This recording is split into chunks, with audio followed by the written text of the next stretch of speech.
Gary. We are ready. Welcome and good morning to the Clackamas County Commissioners County Administrator Issues and Update on October 12, 2021. Gary, what's up first? Thank you, Chair Smith. All commissioners are present this morning except Commissioner Martha Schrader, who is traveling to a National Association of Counties work event this week, so she will not be present today. We have quite a bit to talk about today, so what I'll do is I'm going to start the consent agenda items list after the first two bullets, so hopefully in about 10, 15, 20 minutes, so we'll do that right away for staff, just FYI. First, though, we're going to have a topic that's not on the agenda, and that is to discuss the board's schedule. Chair Smith sent a note out to you last week, and so Chair Smith, if you'd like to start please. Thank you. And I have a written statement for you folks, and I just put it in writing, so I'm big on writing stuff, so it establishes intent. You know, when I became chair in January, I decided, and I may have even told some folks I was not going to make any drastic changes for at least 6 months until I got a feel of the lay of the land, until I feel what people's roles are going to be. And I wanted to really evaluate how, as a county, we do business. And as you know, in February, we were hit with our third disaster, and we were operating in crisis management for quite a long time, and I struggled to get us out of crisis management, as this board did, and we're able to accomplish that with our really good people and this board, and I believe that we are a success on that. And what I've observed and learned with talking to our department heads, administration, and other organizations in neighboring jurisdictions, which is very important, and our other district, is that we are evolving as an organization. As chair, I believe it's my duty to lead us in a few vital areas, such as how the meetings are managed, as you can see from the new schedule that was put out last week. All progressive organizations realize when the time for a little change-up is beneficial, and this is one of those times. With the staff, I have ascertained the number of Tuesdays and Thursdays that are available through the end of the year for our policy sessions and business meetings. I've also asked Gary Schmidt to compile a list of all action this board needs to take before winter break, and we have that list, and I want to thank all the departments for sending that over on very short notice. I appreciate that very much. And commissioners are always free to bring topics to issues through Gary, our administrator. The new schedule allows actually more time for the BCC to consider and talk informally and strategically, as we are starting this meeting at 9:30. We go to noon. We break for only 1 hour, not 2 hours. I do not believe we need a 2-hour lunch. We will come back at 1 p.m. today. In attempting to manage the calendar, I've had my PA go through. We have 8 Thursday business meetings and 7 Tuesday meetings left until we break, until the new year starts. There are some timely initiatives to ponder, departmental requests, and outside influences to consider. Not alone commissioners have additions to that. Moving forward, I can see that policy sessions will be an opportunity for Clackamas to shine through thoughtful action points, which we direct staff to perform, and that's very important. The VCC is a control environment. You know, we offer the leadership. We set the tone for our organization moving forward with integrity, ethical values of competence, and a management philosophy that is not only open to holistic change, but an organization that is a regional leader. I will remind us of our spirit values: service, professionalism, integrity, respect, individual accountability, and trust.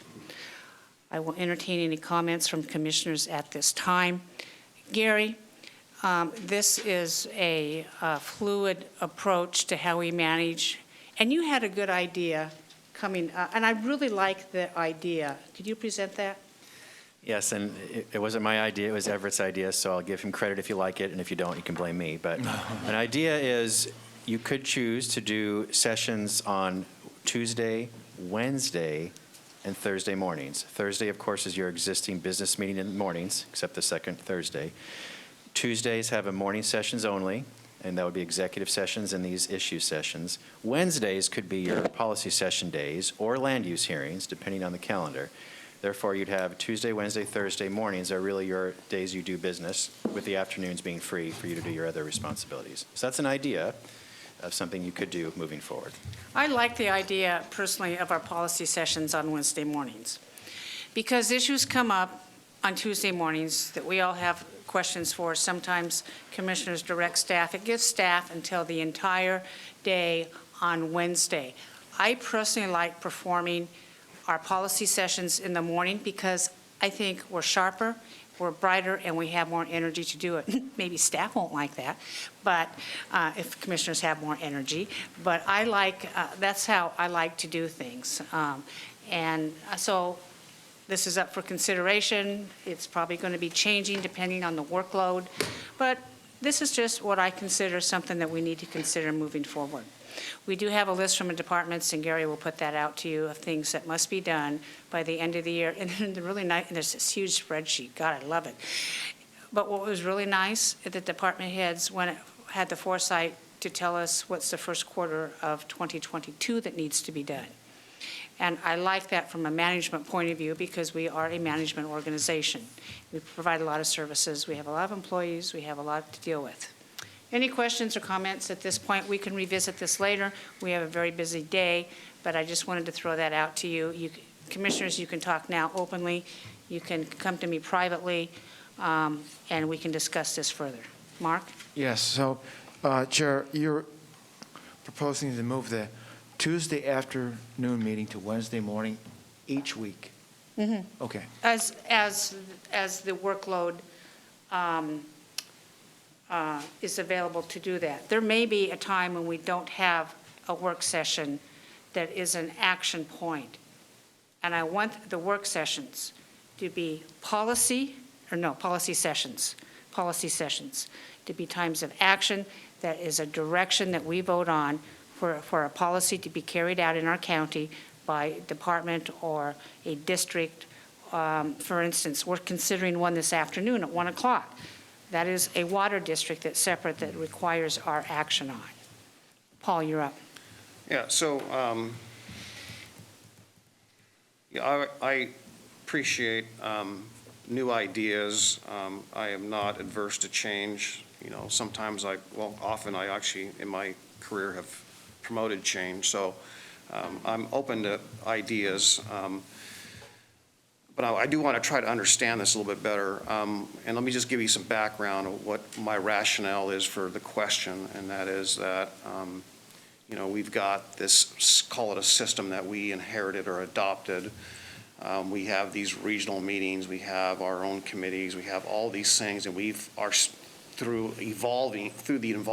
as things evolve, our scheduling and timing and assignments, all these things currently somewhat mesh. There's a clash here and there, you know, organization. You know, Wednesdays are, you know, I have a lot of Wednesday morning commitments, liaison assignments, and so forth. We have our land use hearings, which are Once a month.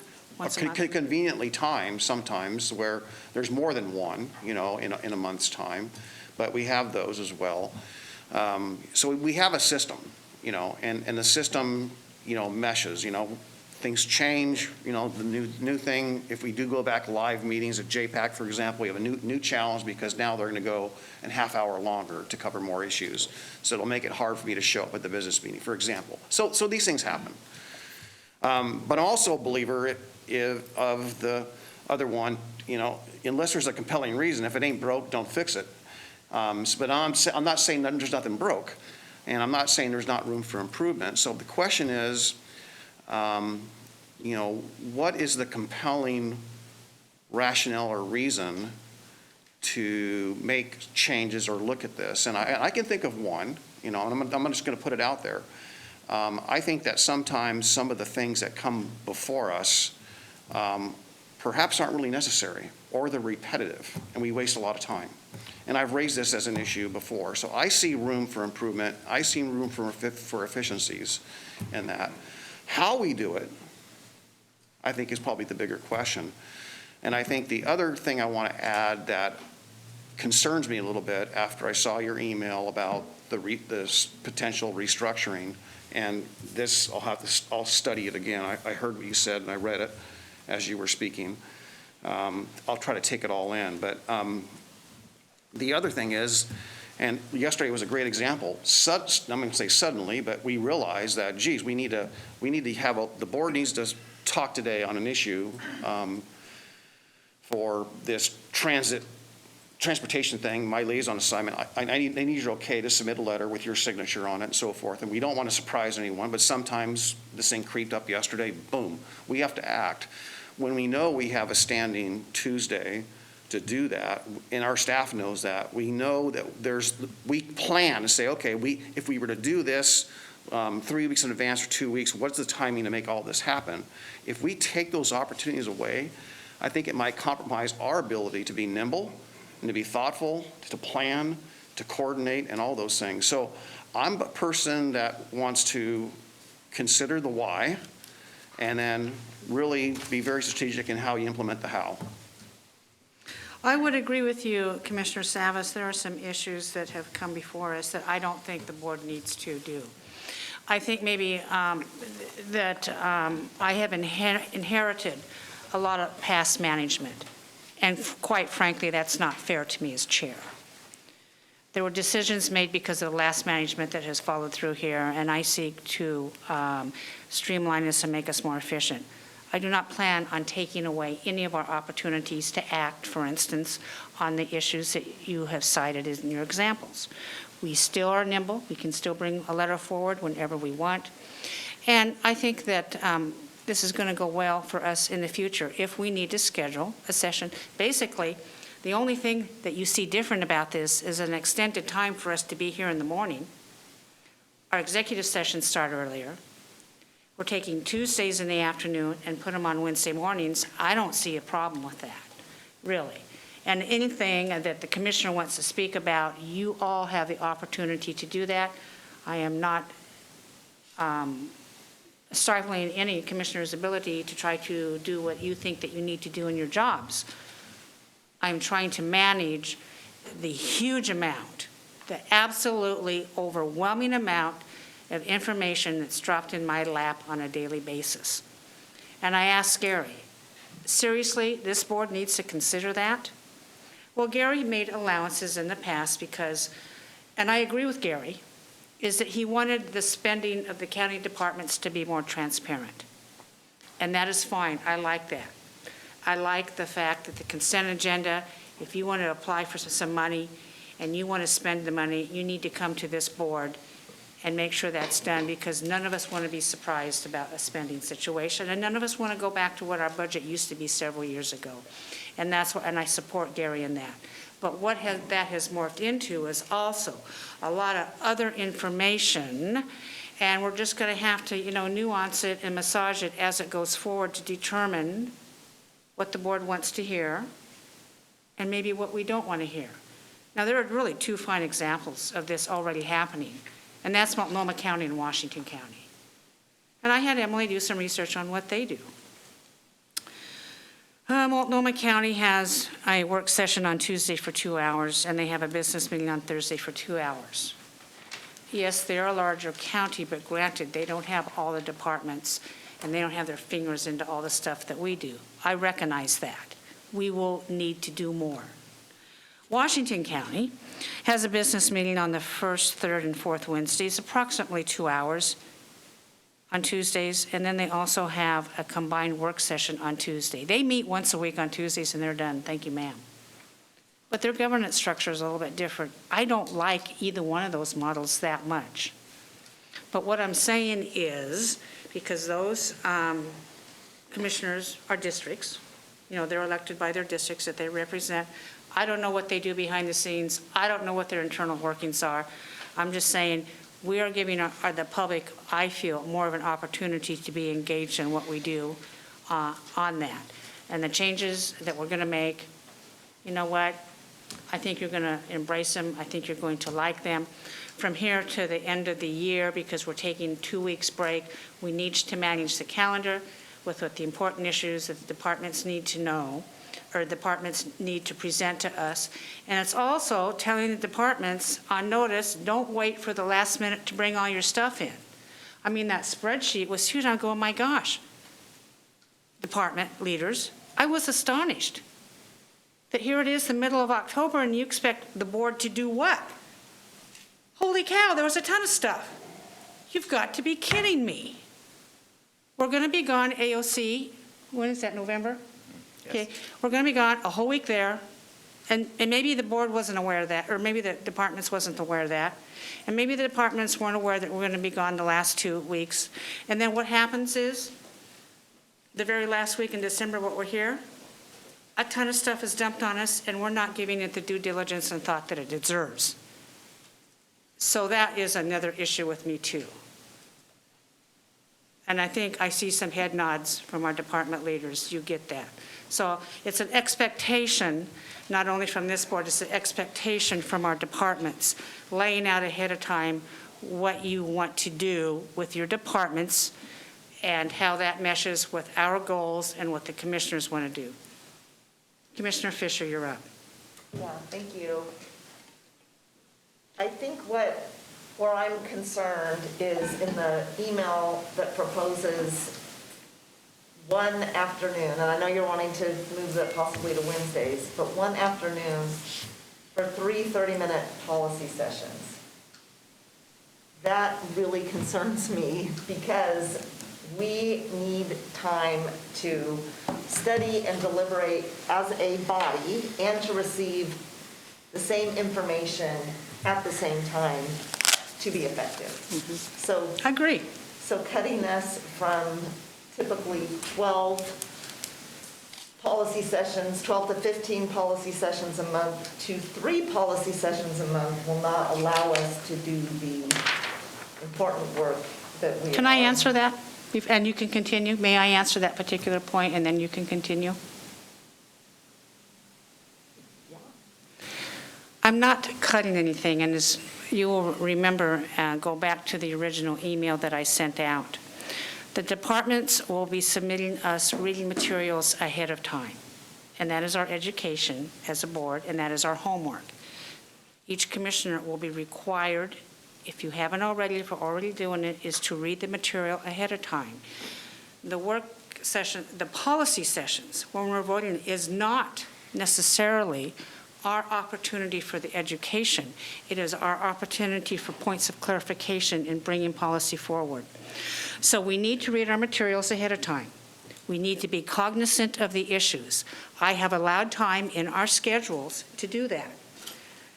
That's what, so we're not cutting out any more time for us to learn about the issues. I'm willing to be flexible. If we need more time for policy sessions, we can do that. Go ahead. Yeah, I honestly, from looking at the email that says we'll have 3 policy sessions a month and what you're proposing, I don't, they don't mesh for me. So maybe you're not wanting to adhere to this email and we're looking at something else.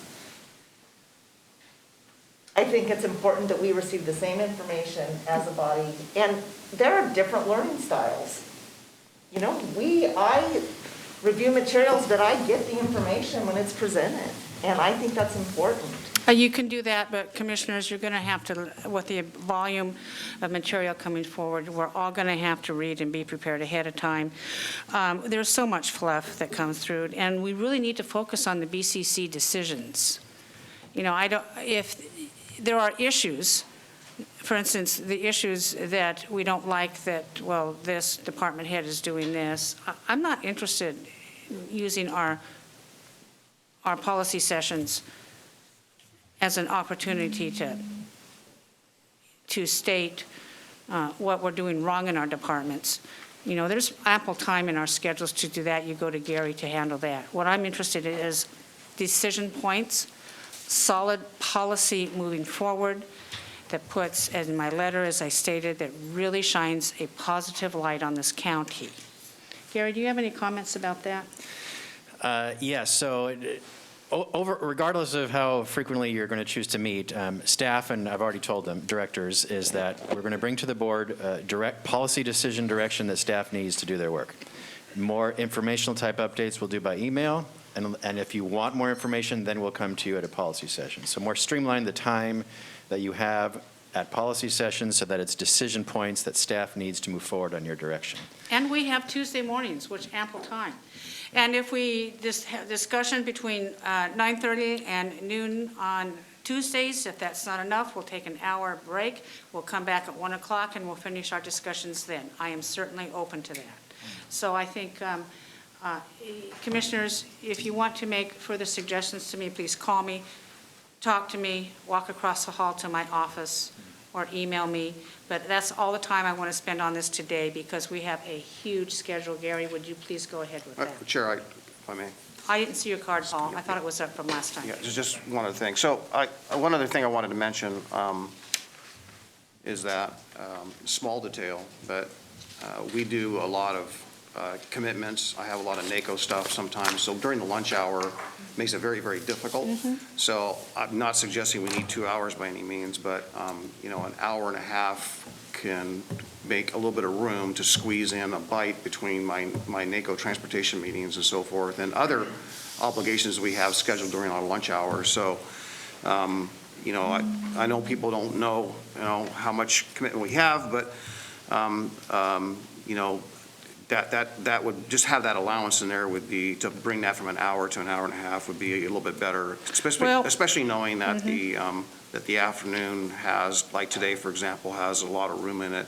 The second thing, I certainly want to continue this conversation that when Martha's here, we have a greater discussion, but we have a lot of work to do, and because of all the things you cited, Chair, with regard to the schedule and the holidays and the AOC conference, we have a lot of work to do, a compressed time to do that between now and the end of the year. So this is probably not the ideal time, perhaps, to limit our opportunities if that's the net result. I'm not saying that's the intent, but the result. And lastly, some of the things you cited, I think, are definitely valid, but I think the things that I see are valid as far as what comes to us is really more in the control of the administrator and the administrator's management abilities with the directors to make sure what is brought to us is worthwhile and complete. I will say I was pleasantly surprised, and not since then, because it fell apart.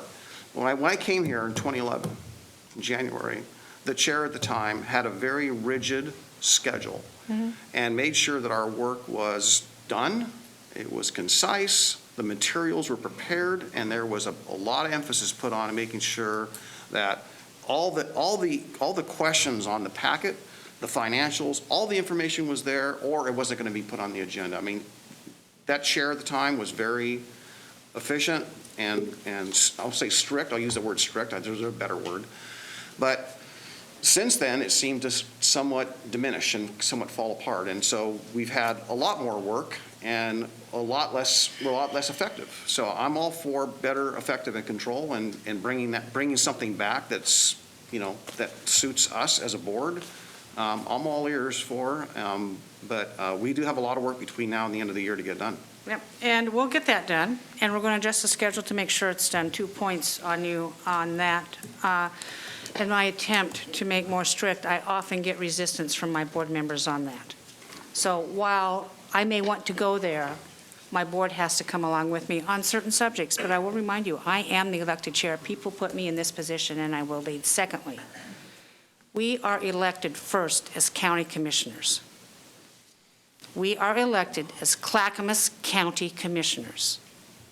And any of these other ancillary things that come our way, I oftentimes feel that it's in competition with our duties here. But if we have 5 members and one of our members needs to go someplace, like Martha's doing some work with NACO, okay, that's ancillary to being elected as a county commissioner. We have 3 commissioners that can make the decisions. And I think when the Clackamas County citizens and residents decided to go to a 5-member commission, they recognized that a quorum would be necessary to conduct business, and we have made those allowances. So I'm going to put that in your mind belt as well. I would love to go travel and do some of these things and, take a break. I was going to go to an emergency management conference, and that was canceled. And that was one area that I'm really like to do. That was canceled, and I even questioned me being gone 2 days, whether I could do that with my duties. But I haven't done the travel for this job that's necessary, because I know you other commissioners are doing it, but I will say we are elected as Clackamas County Commissioners first. With that in mind, Gary, let's get moving on our session. Thank you. And then quickly, for next Tuesday, October 19th, it is a different schedule. Commissioners, you've agreed to attend the Northwest Public Diversity Conference in the morning via Zoom. So we'll have only executive sessions and issues next Tuesday afternoon, no policy sessions. And then we'll solidify the calendar for you for the following week.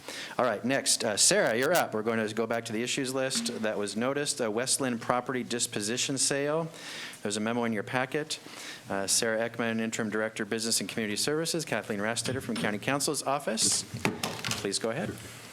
Good morning. We have 2 items here this morning for you, and Kathleen Rastetter with County Council has the details, the first being requested sale of a county-owned property to the city of Westland. Yes. Good morning, Chair Smith, Commissioners. As we explained, there is a statute that allows us to convey property to a municipality or city or state for the public good. And we have a piece of foreclosed property that Westland would like to purchase for making it into a ADA-compliant sidewalk ramp. And so it's a multi-step process. Today is the first step in that process. You would tentatively approve it today, then we have to advertise that for 2 weeks. Then we come back to you for a public hearing on it so that anyone who might object could object. And then you would, if you approve the sale, that would be done in that public hearing after the advertising. So this is the first step, and we're asking for the approval to convey this property to Westland and start the process. Paul? How big is the property? It's pretty small, isn't it? Yeah, it's a remnant piece almost. Okay. Didn't know if it was a large lot and we're just going to carve out a little sidewalk section. No. It seemed like maybe another way of doing that. Was this $1,000 consideration? Is this the one that was $1,000? No, The that's the other one. Okay, good, I got confused. Yeah. It's just like, how many square feet? 200 square feet, 500 square feet? Yeah, well, it'd just be nice to have some kind of scale as to what. I thought I read So we can something, follow up. maybe it was, Mark, go ahead. You gave us a map Right, of the piece yeah. of property. It's a very small piece of There is a map, but I property. don't see it here. It's not in the packet. I know, I read the map yesterday, you're right, Mark. It's a very small little red dot Yeah, on it's the a map. remnant. But it is not under this particular issues document. We can certainly send something as a follow-up dictating the size in that copy of that map. So maybe that didn't get put on here, and that's just probably a faux pas that happened. I'm going to say it's technology again, we'll blame it on technology. But I did see a map, and you're right, Mark. It's a very, very small piece. Yeah, that map was supposed to be part of the packet. And it didn't get on, so that happens. Any other objections to this? Any objections to this going forward? Thank you very much. Can I just ask who Yes. sent that email? Because I just want to find it. Who sent the email? Yeah. It's not an email, it's on the,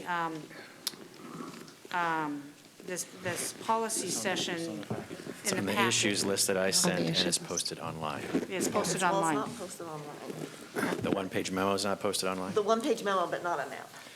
I think that's where I saw it yesterday.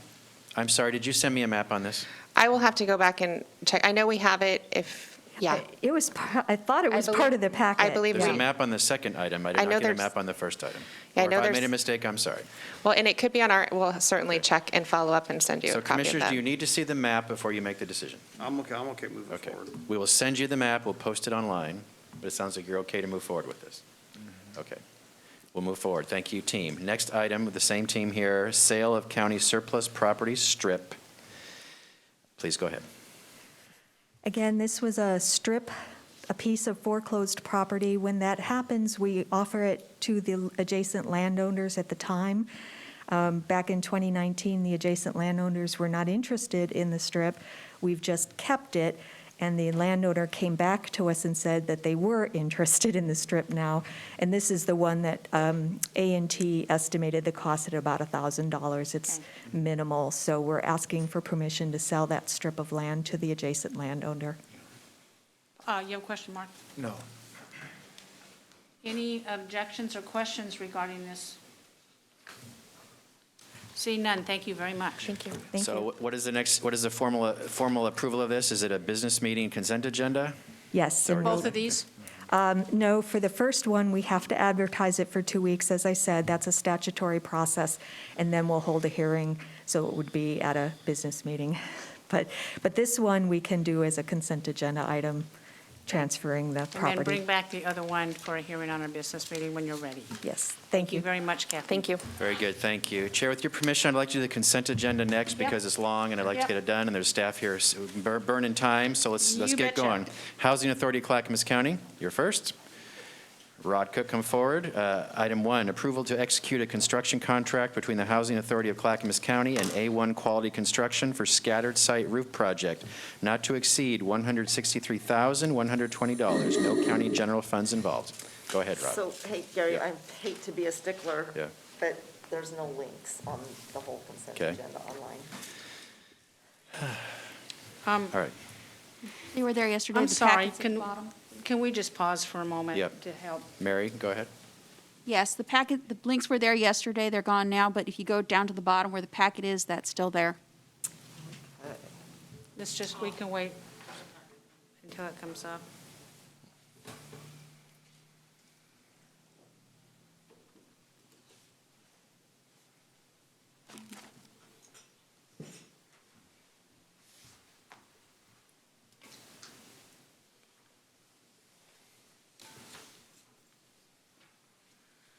Is the packet laid out in the same way that the staff will come up, so it's easier to follow? Mine is, on the first item anyway. Because when I hit the packet, the first one that comes up is Housing Authority, Yes, that's what we're doing. That's what we're doing. okay? Yeah, Just want I to make do sure not- that throughout. It should be in order, yes. I do not have an index on the packet Yeah. at all. What do you mean by index? 710 pages. I'm going to recommend that we go ahead and get going on this. Gary, is that all right? And while we get Commissioner Fisher up to technology Yes, working. and Commissioners, all you're doing is agreeing to put this on consent agenda, so you're not approving these today, you're just giving heads nod to move to your consent agenda, and that's where you'll approve it. So Rod, go ahead on this item, please. Okay, this approval would, this project includes roof replacement of 10 units and a roof repairs for 2 units of HAC-owned scatter site public housing. This project will bring roof conditions on these 12 scattered sites up to current HUD standards and eliminate all damage caused by the ice storm in early 2021. No county general funds are involved in this one. Any objections to this? Seeing none. Item, I will keep abstaining until I can review. okay, so Well, we're again, not voting on this, Commissioner Fisher. We're just moving it forward to the consent agenda at a business meeting. We're No, not I voting or understand, abstaining. But I'm just saying Okay. that until I can review it, I'm not going to say that I think it's appropriate for the consent agenda. Why don't you just have a blanket abstention on this until your technology works? That's okay with me. Okay. All right, go ahead. Item Rod. 2, approval to execute a contract between the Housing Authority of Clackamas County and Clackamas Women's Services to provide supportive housing case management and housing navigation and placement. Maximum value, $298,549. No county general funds are involved. Yes, this contract with CWS would provide housing navigation and placement for at least 12 households and supportive housing case management services to at least 25 households. This is a 2-year contract. No county general funds are involved.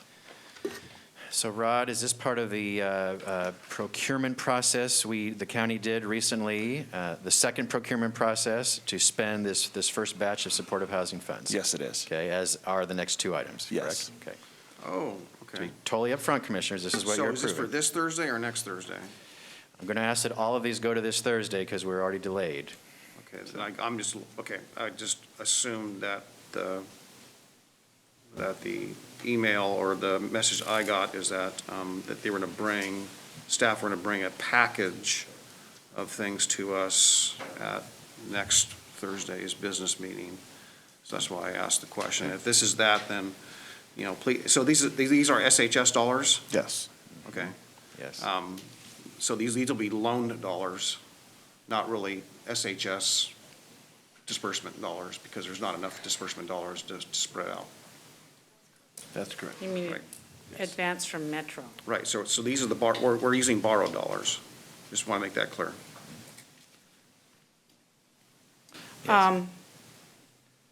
Just, I'm okay with it, by the all way. right. And maybe we could get it in a form, so we know this is the SHS dollars. Okay. Whether it is cash money from the collections, or whether this is advance from Metro dollars. Understand what I'm saying? Mm-hmm. Thank you, Rod. See no further objections, go ahead. Item 3, approval to execute a contract between the Housing Authority of Clackamas County and Greater New Hope Family Services to provide supportive housing case management and housing navigation and placement. Maximum value, $566,100. No county general funds are involved. Yes, these are supportive housing dollars. Through this contract, they will provide culturally specific housing navigation and placement for at least 20 households and supportive housing case management services to at least 45 households. This is a 2-year contract. Any objections to this? Seeing none, go ahead. Item 4, approval to execute a contract between the Housing Authority of Clackamas County and Northwest Family Services to provide supportive housing case management, housing navigation and placement, and short-term rental assistance. Maximum contract value, $900,156. No county general funds are involved. This is also supportive housing services dollars contract. Through this contract, we will provide housing navigation and placement for at least 40 households, supportive housing case management services for at least 65 households, and short-term rental assistance for 10 households. This is also a 2-year contract. I just have a question. These, Yep. I'm assuming that from the pack, which I'm trying to flow through here from one item to the next, that these are all in a reimbursement model, right? Yes. Right, okay. Thank you. Seeing no objections, go ahead, Rod. All right, so Commissioners, are you comfortable with this item 2, 3, and 4 on your consent agenda? Do you want to have a discussion item? Is there another way you'd like to approve this? But yes, these are part of the Supportive Housing Services Program, which the funds are the advance funds for Metro. But are you comfortable with this approach? If not, please share it with us now. Commissioner Fisher? Yeah, I think the only other piece, I've had the benefit of having conversations with staff regarding how these dollars are going to be flowing out to the community, what's going to be happening, how they're going to be. I feel that I've had that information, but our board does not. And I think it's valuable for people to know. It's really pretty exciting. Well, any commissioner that needs that information, they can get it, or just send it on over. Just send on over the information, that's fine. Thank you for that. Next. All right, we'll keep it on the consent agenda. Next, Health, Housing, Human Services items. There are 29. We'll do as quickly as possible. 1, approval of an amendment to an intergovernmental agreement with the University of Wyoming, Wyoming Survey and Analysis Center for data collection addressing the abuse of opioids in Clackamas County. Maximum amendment value is $50,000, funded through the Federal Office of Juvenile Justice and Delinquency Prevention. No county general funds are involved. Yes, this amendment to this agreement would create a contract with Wyoming Survey and Analysis Center. The work is in collaboration with the Clackamas County Opioid Task Force to monitor the effectiveness of the evidence programs and activities through that grant system. Any objections? Seeing none. 2, approval to apply for funding opportunity with Care Oregon for Care Oregon Integrated Behavioral Health Model Funds. Award amount will be up to $30,000. Funding is through Care Oregon. No county general funds are involved. Yes, health centers would utilize these funds to retain its integrated behavioral health workforce and in the ongoing effort to ensure people with behavioral health service needs continue to have the same-day access to services in conjunction with primary care services. No general fund is involved in this grant.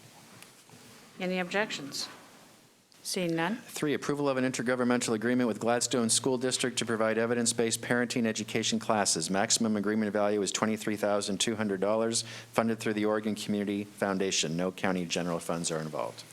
Yes, Gladstone School District was selected through a competitive process to provide evidence-based Spanish parent education class series to parents of children living in Clackamas County. What kind of education is this? This is a parenting education. Parenting, excuse me, yes, thank you. Any other objections? Seeing none? 4, approval to apply for funding opportunity with the Oregon Health Authority for elimination of behavioral health inequities funds. Award amount will be up to $50,000, funding through the Oregon Health Authority. No county general funds involved. Funding would support an organizational racial equity assessment to help guide areas of strength and need within the organization. Funds will offset the cost of time for steering committee members who have been meeting and organizing this work, and also those who are facilitating focus groups. No general funds. Any objections? I just have a question. Who is the steering committee? What was that, Sonia? Who is the steering committee? I would have to get back to you on that. I'm not sure of the individuals that make up that membership. What was that? I'm not sure of the individuals who make up the membership. Yeah, I'm just curious, is that in collaboration with our advisory groups, or is that our staff? This is health centers, so my guess, well, I don't want to guess. Let me get you the Okay. specific information on that, because it could be from their advisory committee, or it could be the staff within the organization. Thanks, Rod. 5, approval of an amendment to personal services contract with Genoa Healthcare LLC for telepsychiatry services. Contract not to exceed $200,000. Funding is through Health Centers Fee for Services. No county general funds are involved. Yes, the original contract with Genoa Healthcare was a pilot program to see if telepsychiatry could help meet with the high demand for patients seeking psychiatric care. This program assisted in meeting the large caseloads of patients by having a resource readily available. No general fund is involved in this one. Any objections? Seeing none? 6, approval of a letter of support to Western Federal Lands for the Government Camp Rest Stop Relocation Project. Application for Federal Lands Access Program grant funds for planning. Yes, Social Services requests approval of a letter of support to Western Federal Lands for Government Camp Rest Stop relocation. The current Mount Hood Government Camp Summit area rest area infrastructure has been in place since the mid-1950s and has a number of shortcomings. Governor Brown designated this rest area project as an Oregon Solutions project. Commissioner Savas is the board's liaison to the Oregon Solutions team. It may have something to say right now. Did the board already send a letter? Chair Smith sent a letter a week ago. Is this Okay. for this? Yes, I believe I did. And so That's why I'm is asking why it's is here this on now. the agenda then? I And same for the next item. And is this simply a request for a support letter? Yeah, This is yes. not an application? Why is not this a- on the consent agenda? I'm not sure. Sorry, I think- Rod, this should have been come through issues. I'm sorry, Commissioners, I didn't read this, I didn't see this in advance. So I'm going to suggest you pull both these items. If they're only grant support letters, they could just go to issues. Yeah, the They don't next need to one be is on the consent also the agenda. same, as Okay. support letter. My apologies, Commissioners, so I'm suggesting we remove 6 and 7. That's fine. Go And I ahead. confirm that Chair Smith did not already do this, if she has, we're done. If she hasn't, we can come back to issues next week. Okay, will do. Thank you, Rod. All right, jumping to item 8, approval of a subrecipient agreement with Northwest Housing Alternatives to provide homeless shelter services. Grant funds of $50,000 funded through community development block grants. No county general funds are involved.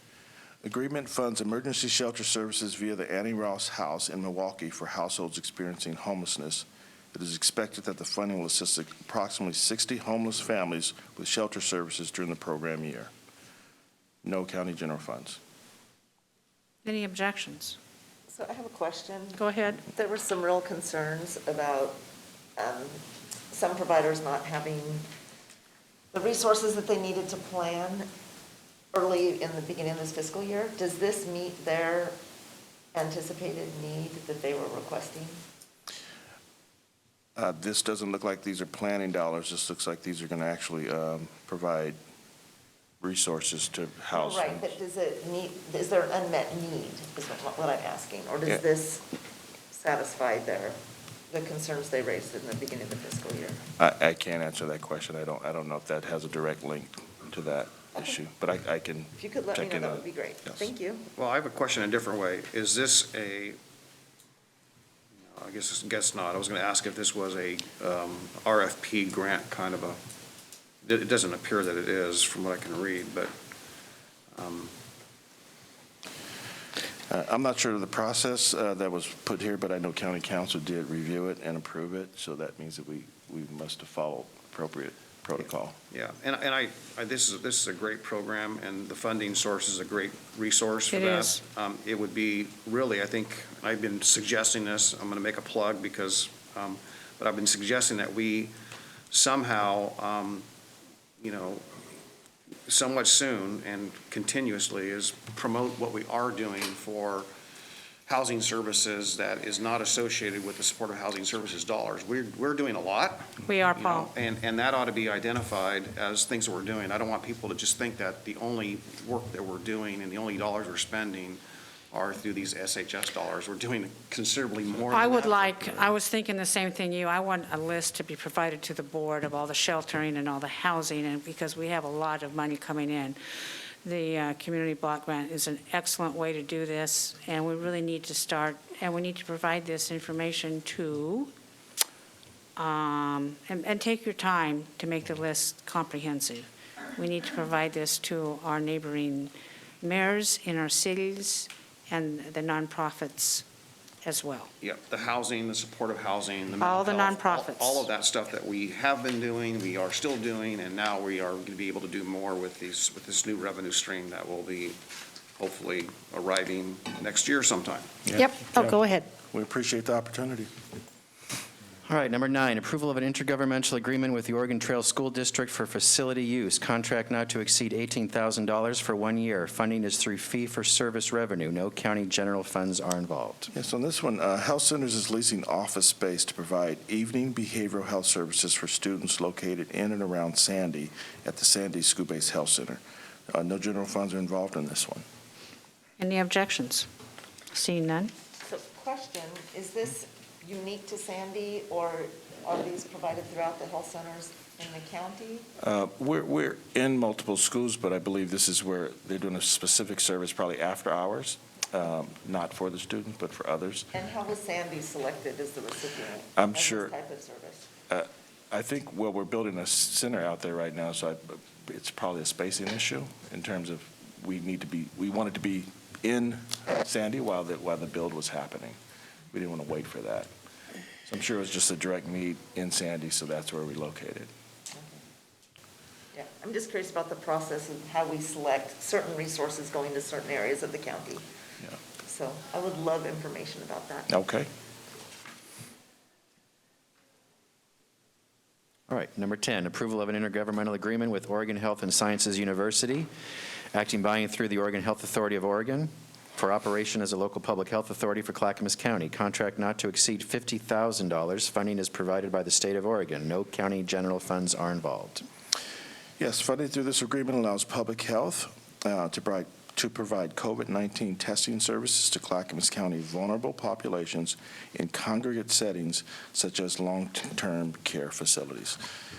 No general fund is involved. Questions or concerns? Seeing none. 11, approval of an amendment to the Intergovernmental Agreement with the State of Oregon, acting by and through the Oregon Health Authority for operation as a local public health authority for Clackamas County.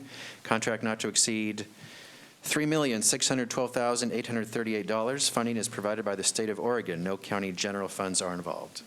Yes, funding through this agreement allows public health to provide public health-related services to Clackamas County residents, such as HIV prevention services, tobacco prevention and education, and Women, Infants, and Children's Program.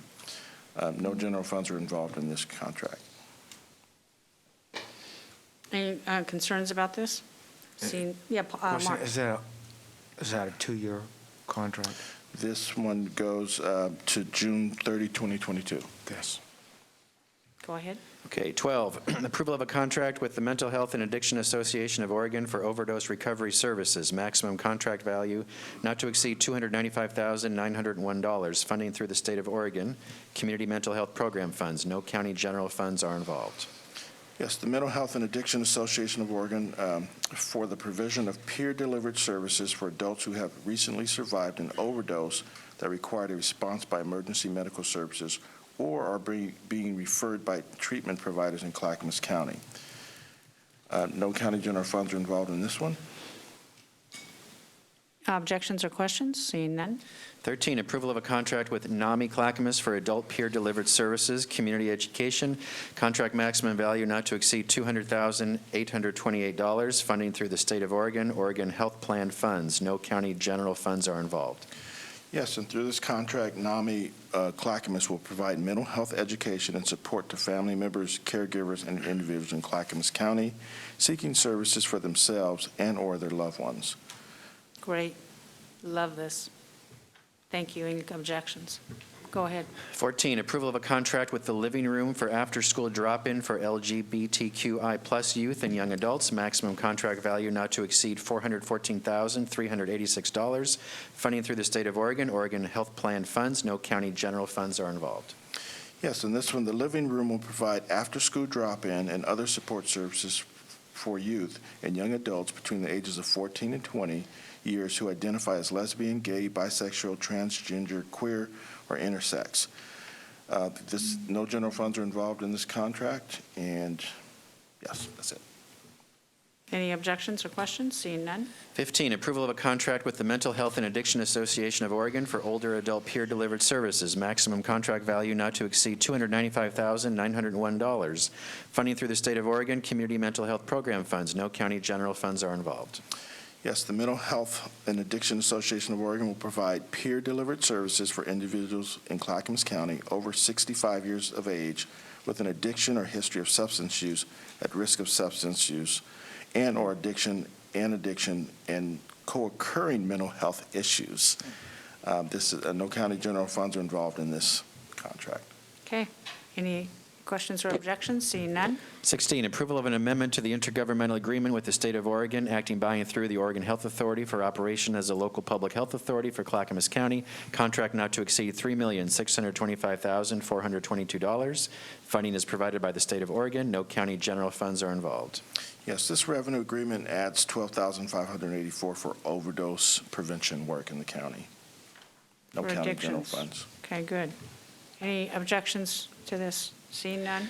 17, approval of an application to the Oregon Department of Veterans Affairs for its annual allocation of County Veterans Service Office operational funds in the amount of $278,321. There are no county general funds involved.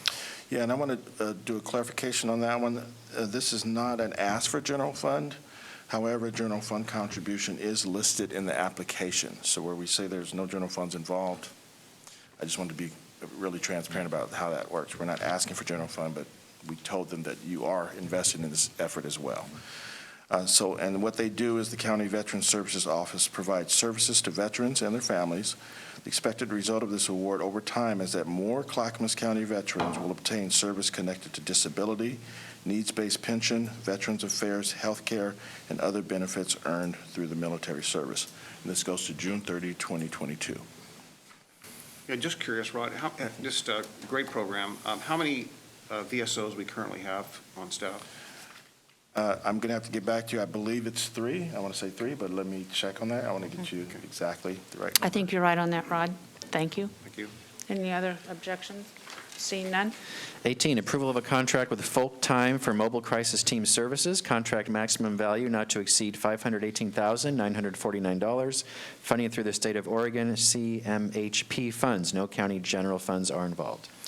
This grant would provide mobile crisis response team services to Clackamas County adults, children, and families who are experiencing or supporting individuals who are experiencing symptoms of mental health or co-occurring mental health and addiction diagnosis. No general funds are involved in this contract. Great. Wonderful. Go ahead. 19, approval of a local subrecipient grant agreement with Clackamas County Children's Commission to provide evidence-based parenting education classes in Clackamas County. Maximum contract value is $15,200, funded through the Oregon Community Foundation and Oregon State University. No county general funds are involved. This grant would give Children's Commission will provide evidence-based Spanish and English parent education class series and supplemental parenting support group sessions to parents of children living in Clackamas County. No general fund. Any objections? Seeing none. 20, approval of a federal subrecipient grant amendment with Northwest Family Services to continue service delivery of the Rural Opioid Prevention and Early Screening Program in Clackamas County. Amendment value is $95,000, funded through the Federal Office of Juvenile Justice and Delinquency Prevention. No county general funds are involved. Yes, the Rural Opioid Prevention and Early Screening provides coordination, resources, and services for students to reduce harmful opioid and other substance misuse in the rural areas of Clackamas County. No general fund. Any objections? Go ahead. 21, approval of an amendment to an intergovernmental agreement with Oregon Health Authority for COVID-19 vaccination operations, contract not to exceed $1,800,000. Funding is through the Oregon Health Authority. No county general funds are involved. Yes, this $800,000 amendment will enable public health to provide vaccinations to the community. No general fund. Vaccinations to who? To the Clackamas County community. Good, wonderful. Any objections to this? Seeing none? 23, approval of a cooperation agreement with Clackamas Volunteers in Medicine, grant funds of $650,000, funded through Community Development Block Grant. No county general funds are involved. Yes, these funds will enable the community-based organization to assist eligible low-income county residents impacted by COVID-19 with health care services. No county general fund is involved in this one. Is this for treatment of people who have COVID? Or is it vaccinations? It's affected by COVID, so any of the above. Affected, got yes. it, okay. Thank you, And Rod. this is the initiative that this board voted on earlier with the grant. It was a procurement process to the clinic to build over at the community college. Oh, this is for bricks and mortar. Yes. Got it. So we're finally getting to contract. Wee-haw. I love this one. Okay, go ahead. 23, approval to accept funding from the Health Resources and Services Administration for the American Rescue Plan Health Center Construction and Capital Investment Fund. Funding agreement is for $700,134. No county general funds are involved. Yes, health centers will focus these dollars on the equipment costs associated with the construction of the new integrated Sandy Health Center. No county general funds. Any objections? Seeing none? 24, approval of an amendment to a subrecipient agreement with Columbia Care Services for residential treatment services. Amendment extends the term of the agreement 3 months to December 31st, 2021, with no change to the agreement cost. No county general funds are involved. Yes, Columbia Care provides residential treatment services at 7 facilities in Clackamas County and works collaboratively with the county on treatment planning, admission and discharge authorizations, and referrals for clients to specialty behavioral health services. And as mentioned before, this is no change in the amount. It's just extending the contract. Any objections? 25, approval of an intergovernmental agreement with Portland State University for trauma-informed care, training, and consultation. Maximum agreement value shall not exceed $6,700. Funding through the Behavioral Health Fund balance. No county general funds are involved. Yes, PSU, Portland State University, will provide division staff and leadership with training and consultation for trauma-informed care. Training and consultation are to ensure that services, interventions provided by Behavioral Health Division align with the principles of the trauma-informed care approach. No county general funds are involved. Any objections? Seeing none? Congratulations, Rod. You had the long list today. Well done. Commissioners, back to items 6 and 7, the support letter for the Federal Lands Government Camp Rest Area. Yes, Chair Smith, you already sent letters on both of those, so this is done, handled. We'll take this off the list. Thank you. All right, next, Transportation and Development. Approval to amend the Safe Routes to School Intergovernmental Agreement with the Oregon Department of Transportation to construct a new crosswalk at Southeast Fuller Road and Southeast Causey Avenue. The total cost of the project is $185,588, coming from the road fund with no funding modification proposed. No county general funds are involved. Dan, go ahead. Great, thank you so much. As explained in the documentation we submitted, essentially this is an issue where we have a crosswalk designed, we have a crosswalk planned, we put a crosswalk out to bid. We got one bid back. It was about $135,000 over the engineer's estimate. So we just chose not to go forward with it at that point in time. We're looking to rebid the project, not changing the grant amount, but to rebid it. This, by approving this, it simply extends the IGA delivery date that we have with ODOT. That's as simple as it is. Thank you. Any objections? Seeing none, thank you, Dan. Thank you. Finance, and Jeff, please come forward. First, one, approval of the Clackamas County signage on county property policy, no financial impact. Jeff, go ahead. Good morning. This policy authorizes facilities management to administer, coordinate, and ensure compliance and consistency in the exterior appearances of all county-owned and leased buildings, ensuring that group personal or displays of group signs, symbols, graphics are all allowed. So working with county administration, commissioners, basically we're getting consistency across the county. Are we replacing any signs, Gary? No, I think we talked about this at issues, didn't we, with the board? Did we? I actually don't remember. So this is commissioners, is just reaffirming facilities' role in doing official signage on behalf of Clackamas County on our buildings, on our, outside any facility, and it is telling all employees, do not put any signage in county buildings on the windows, external facing.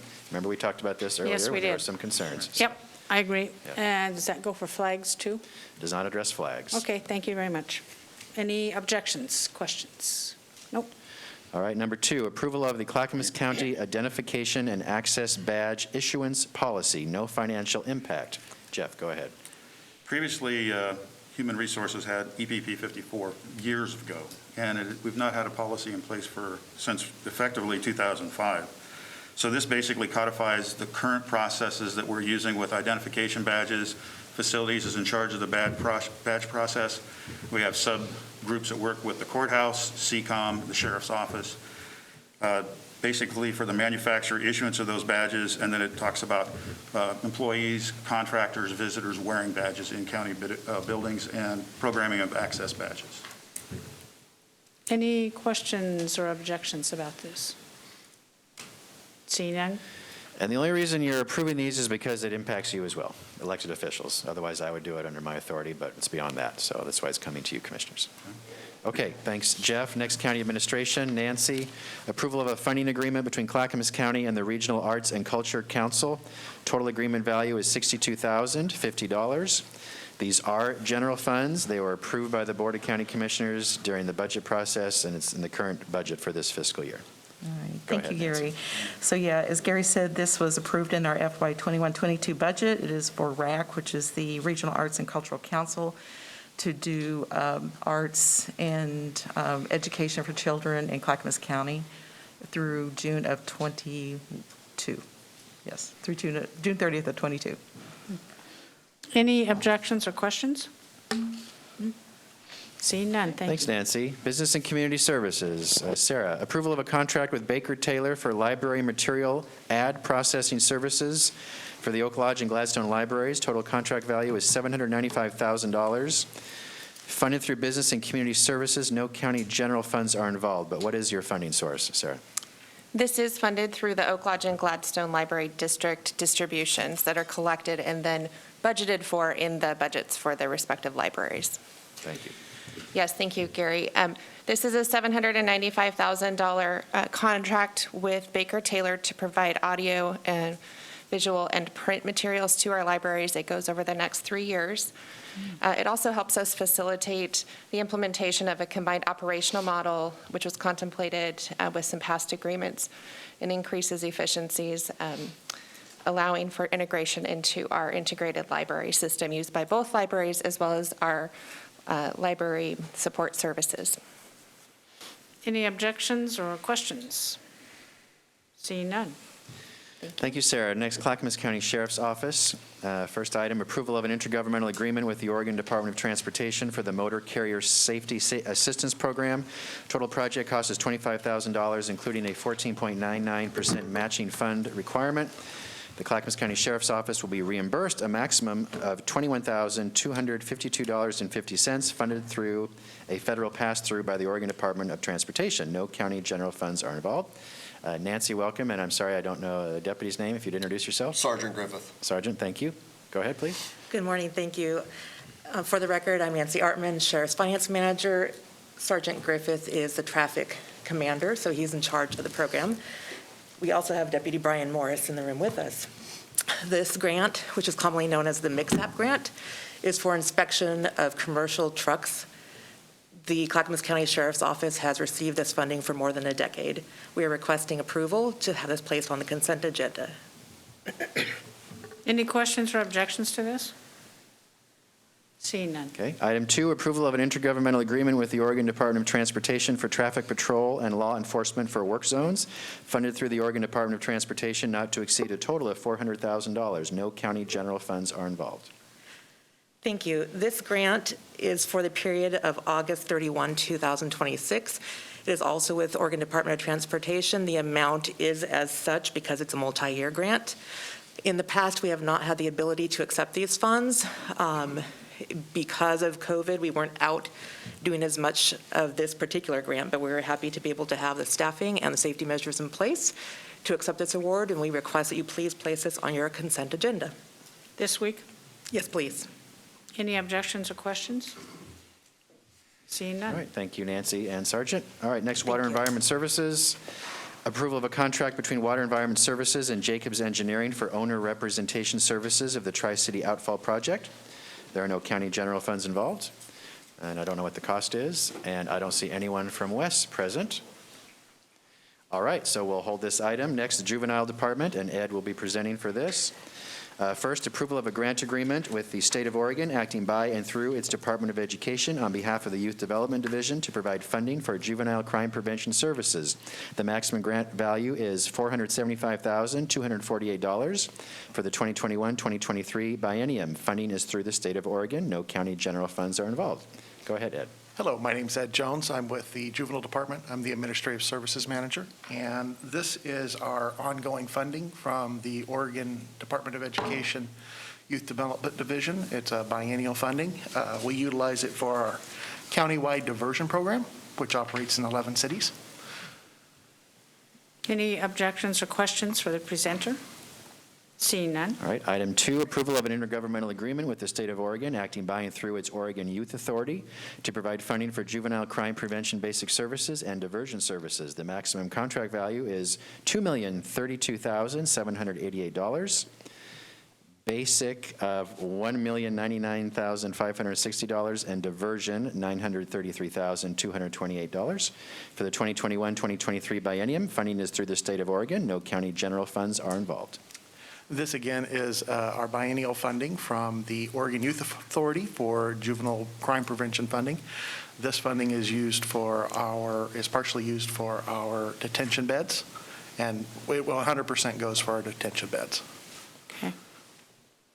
Any objections or questions for the presenter? Mark, are you okay? Okay, go ahead. Item 3, approval of an amendment to the intergovernmental agreement with Metro for litter pickup near the Metro South Transfer Station. The value of the amendment, number 5, is $0. This is an extension of the duration of the intergovernmental agreement only. Funding is through Metro. No county general funds are involved. Yes, this is just an extension of the IGA to continue the work. This provides opportunities for youth to earn a stipend and do restitution and pay that restitution to their victims. Thank you. Any objections? Seeing none. Thank you, Ed, very much. Thank you, commissioners. That was a long list. So the next, commissioners, may we put all of these on this Thursday's meeting agenda? They're all timely because we had a 2-week pause. We need to get kind of back on track. Would that be acceptable, please? It is to me. Okay, very good. We will do that. On the West item, I'm going to pull it. I'm sorry, Greg, our team, don't know where you are, so that item will be pulled until next week. All right, back to the issues list. And again, if we don't finish, we'll continue this afternoon after the policy session, commissioners. Let's do the... Sheriff, I may just want to let you know, I need to leave at 11:30 in order to be back at 1. So. Let's do the climate action plan That's fine. next. Thank you, Paul. Performance Clackamas Strategic Plan Update, Climate Action Plan. There was a memo in your packet. Dan Johnson will lead this. There are some decision points that staff needs you to help them make, what it needs you to make so they can move forward on this project. So we'll take more than the traditional 5-minute update on this, but as efficiently as you can, please, Dan. Thank you so much. Dan Johnson, Director of Transportation Development. This is an update to the board on the work of developing a climate action plan. Pursuant to the board's goal, by 2023, the climate action plan is adopted for our community with specific recommendations to reach the goal of being carbon neutral by 2020. First, implementation team update. You have a packet attached. Attachment A is the form. You can see that it summarizes the recent progress on the project. Preliminary focus has been with our Community Advisory Task Force, with meetings with them. We've held, I believe, 5 total meetings with that group. primarily to review and provide feedback on the prioritization criteria and engagement plan, which we'll discuss with you today. Attachment B is that prioritization criteria. The project, one of the deliverables was a way or a method in which they could prioritize various actions or activities for future consideration by the Board of County Commissioners. I want to assure the board that this is simply a way to measure them. It does not lock the board into these decisions. It is not at this point in time. It's simply a way that we establish a measurement system for these various carbon reduction methods. You can see on page 2 of the list and on attachment B, there are 10 currently proposed, basically greenhouse gas mitigation, financial impacts, compatibility with other initiatives. We have other initiatives that are out there, so that's a measure. County influence over that implementation. Do we really have an ability to influence it at our level? Resilience, expected timelines, equity impacts, technology available, associated benefits or harms, and breadth of support. And there's more detail on that on attachment B. Secondly, attachment C is the community engagement plan. It is very lengthy. I think I saw it was 9 pages, 10 pages, whatever it may be.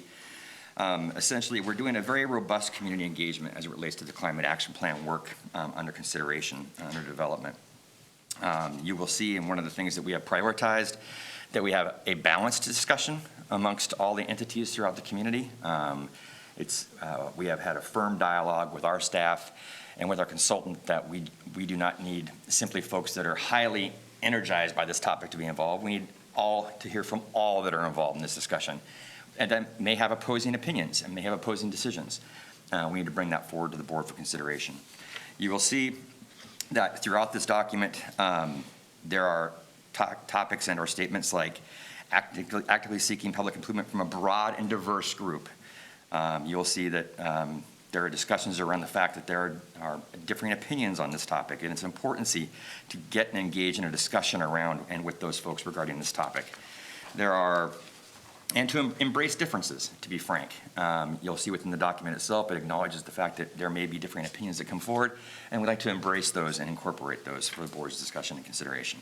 On page 4 of attachment C, it talks about the community engagement structure, the phases of the work, and then on pages 4 through 8, through 6, it does a deeper dive into each one of those various phases that are here. The actions we're requesting today is simply an acknowledgement from the board that these deliverables have been provided. And I'd be happy to answer any questions I might have, although my subject matter experts had to leave for another meeting, so I'll try to provide you with any information I can provide. You know, Dan, you and I have had discussions about the climate action plan going forward, and I think the community engagement plan is the next logical step involved in this, and you need the board to say go ahead. And we did talk about balance on this, which I think is very important because we are Clackamas County, and we do have a lot of opportunities to engage in some of the actions were already taken and to have those be recognized. How many people do you foresee being on this community engagement group? Well, let's make sure I'm clearly understanding you. So we have a committee. The committee has already been vetted by the Board of County Commissioners. Right. And that group has reviewed both of these materials, the prioritization discussion and the community outreach. As it relates to that community engagement, the discussion we're hearing, or the dialogue that we're having, is how to make it as broad and outreaching as possible, especially in our rural areas, and how to develop and expand that. I couldn't give you an exact number. I'll be glad to report back to you once we, Sure. Part of our report out to you will be how many did we do, where were they at, feedback we received, et cetera. That's important for the board to hear all of that rounded information. But in regards to the total amount of outreach and specifics, I can get more details on it. And then how long do you foresee that taking place? So if you look at attachment C right now, on page 4, there are 4 steps, or pardon me, on page 4 it identifies the steps. So right now, we're in the discovery step, which runs October 2020 to June 2021. We're in the develop step is next from July to October, which we're in now. Then there's feedback loops. Right now, we're looking at the whole process to probably run through, we're not looking for adoption until probably July or December of 2022. So it's a pretty lengthy engagement period. It aligns with the fact the board extended our period of time. I believe when they updated the performance Clackamas document, they gave us an additional year. Yeah, that's very good. So when you get your work done and just report back to Gary, and with your white paper, I would prefer a white paper, and then if he thinks that further board discussion is action to be taken, we approach it that way. Got it? Paul? Yeah, so a couple questions, kind of related. Number one is, what metrics does your staff have on this with regard to the outreach? I mean, what do you want to accomplish? I mean, whether that's number of people touched or involved, engaged, what does success look like? And I just want to make sure that, just knowing how other processes go, sometimes we don't maybe touch sometimes the people that we want to touch or the number of people. COVID is is impacting everything, and I'm just thinking, frankly, from my experience, it has not had a positive effect on engagement, and that's no one's fault. It's just the COVID situation, for example. But beyond COVID, what are the metrics that we can come back here in a year from now and say, boy, we're all happy with this, or not? I would agree with your statement around engagement. I think it's always difficult for public engagement. People don't get engaged until it's something they're very passionate about, to be frank. They're very busy. People have things going on in their lives. What do I consider success? I consider it to be all the above. I consider it to be, hey, number of people that we engaged with, the diversity of the groups that we engaged with, locations that we engaged with.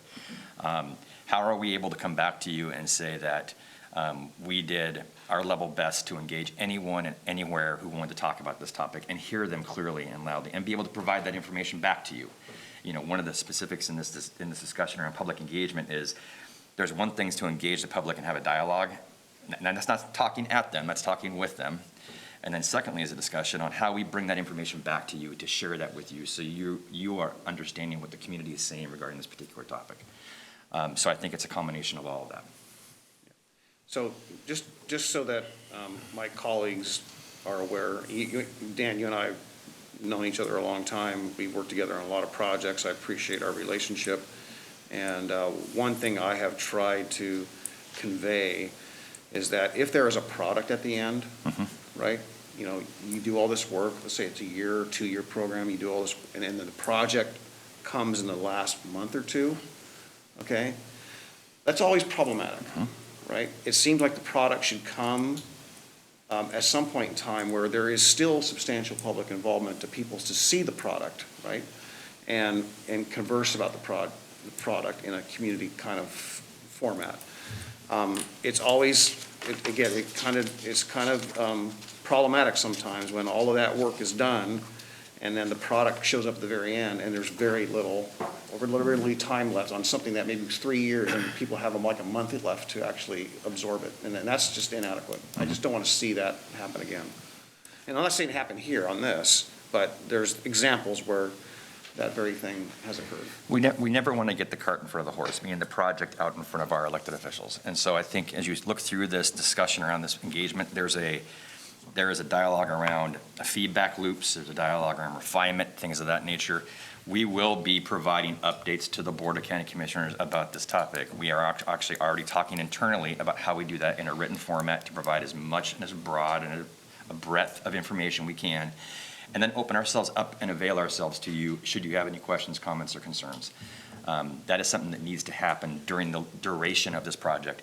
As you know, Commissioner, we are blessed to have 3 liaisons from the board on this particular project. We've Commissioner Fisher, Commissioner Schrader, and yourself, and we continue to engage directly with you. And as we continue to go forward, we look for your feedback at when and if you think we should come forward to the board as a whole as well, and we'll move through this together. Okay, so in a nutshell, I'll close out with one question. When looking at your timeline, I see, the number 5 adopt July, December 2022, and, implement, thereafter, and then refine March. When is the product actually land?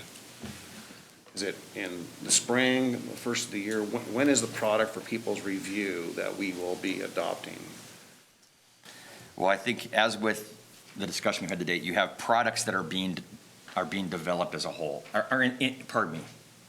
as pieces. And so I think throughout this process, we will have pieces that are being developed, and the culmination of those pieces will result in total product that will be adopted by the board. And I see pieces being developed throughout this process, and that's the discussion we have to have with the board and coming back and providing them information. At any point in time, when we are drafting or finalizing a piece, that we are engaging with this elected body to make sure we're headed in the right direction, and we are engaging with the community to make sure we are headed in the right direction, and our task force that we have. When is the final product? Yeah, Right there's December, right there. Okay. I say December 2022, it's about a year away. It'll be somewhere around there, because your board goal says do it by 2023. And so we've got a timeline we're on. Yeah, so. well, that gets to my concern or point then, is that if the final product, you put together a report, whatever it may be, and voila, it's on the table. Yeah. If you're saying that's December, there's no public involvement after that.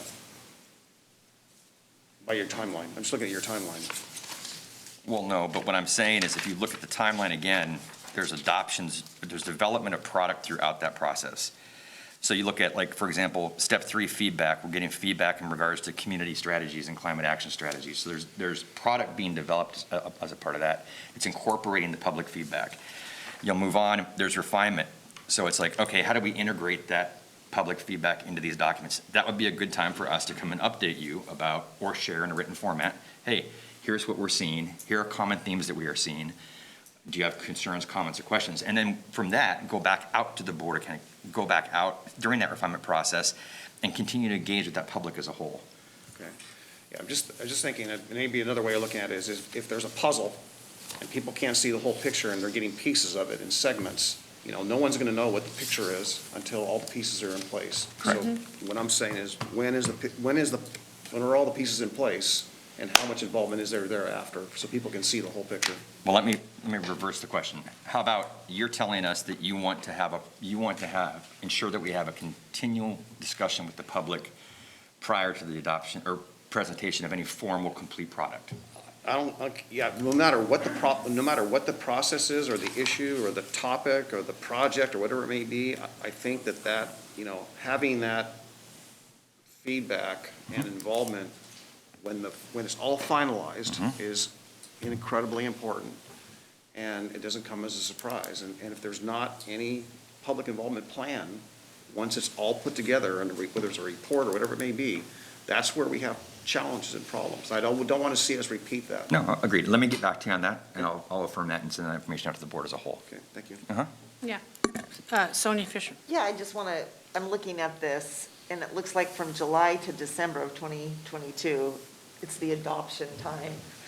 I just want to make sure I understand what you're saying, Paul. So you're saying that after the Board of County Commissioners goes through that process, because that's some time from additional public input after the final draft is put out, you're wanting additional time for community input after we give our best look at it. Is that what you're saying?